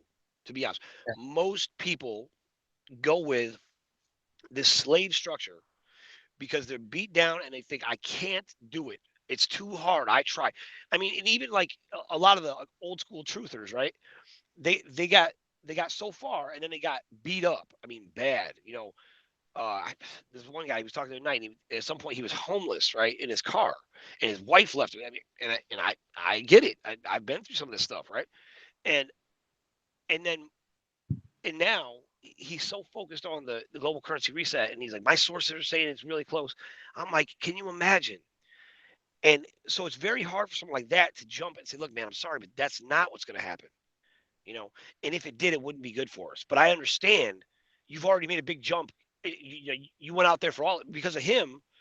You know, he opened the door. He's one of the guys who kind of opened the door for all of us to know the truth, right? So I appreciate and respect those guys, even though they're not, necessarily going along with what we're saying, because I appreciate what they've already been through. They've already exposed the truth so high. What no one knew was going to happen is that the master planner, the only real expert, the only one who is really at the top of all this, that he would be taken out, and then everybody who really associated with him, all of them taken out in one fell swoop of the sword. No one expected that. No one knew that existed, right? They would just get a message and it would say, they get instructions and it would say from the devil's wife or something like that, some random code that they knew. Oh my gosh, this is real. I still I heard the story you said, but I still don't get like who was the one that took them out. Man, if you want me to really like super red pill your call, I'll tell you. But to be honest, it's probably best I don't. Okay, all right. We'll hold that off for another time then. So we'll go into that. I know it's like, is it like the fourth level of red pill? I mean, it's like the 50th level of red pill, and well documented, and I've got it confirmed from very, very 3D sources, so to speak, of that day. And it's, there was an event, and I'll put it like this: it was the light that killed all of them. At the end of the day, that's really the same light that gives everybody life is the same light that took them out. Okay, but there's more to it. We can talk about it another time. I don't think it'll be embraced by the masses. All right. Well, we have to take step by step. So anyway, well, on that note, since we're probably now into our 4 hours. Yeah. Maybe 3.5 or something with the glitches and stuff. So anyway, let's cut this one off, and we'll go ahead and we'll be back tomorrow. This was I think T-9 show B. Right. And so we'll be back for the T-8, and we're doing the countdown for the GCR, the big lie.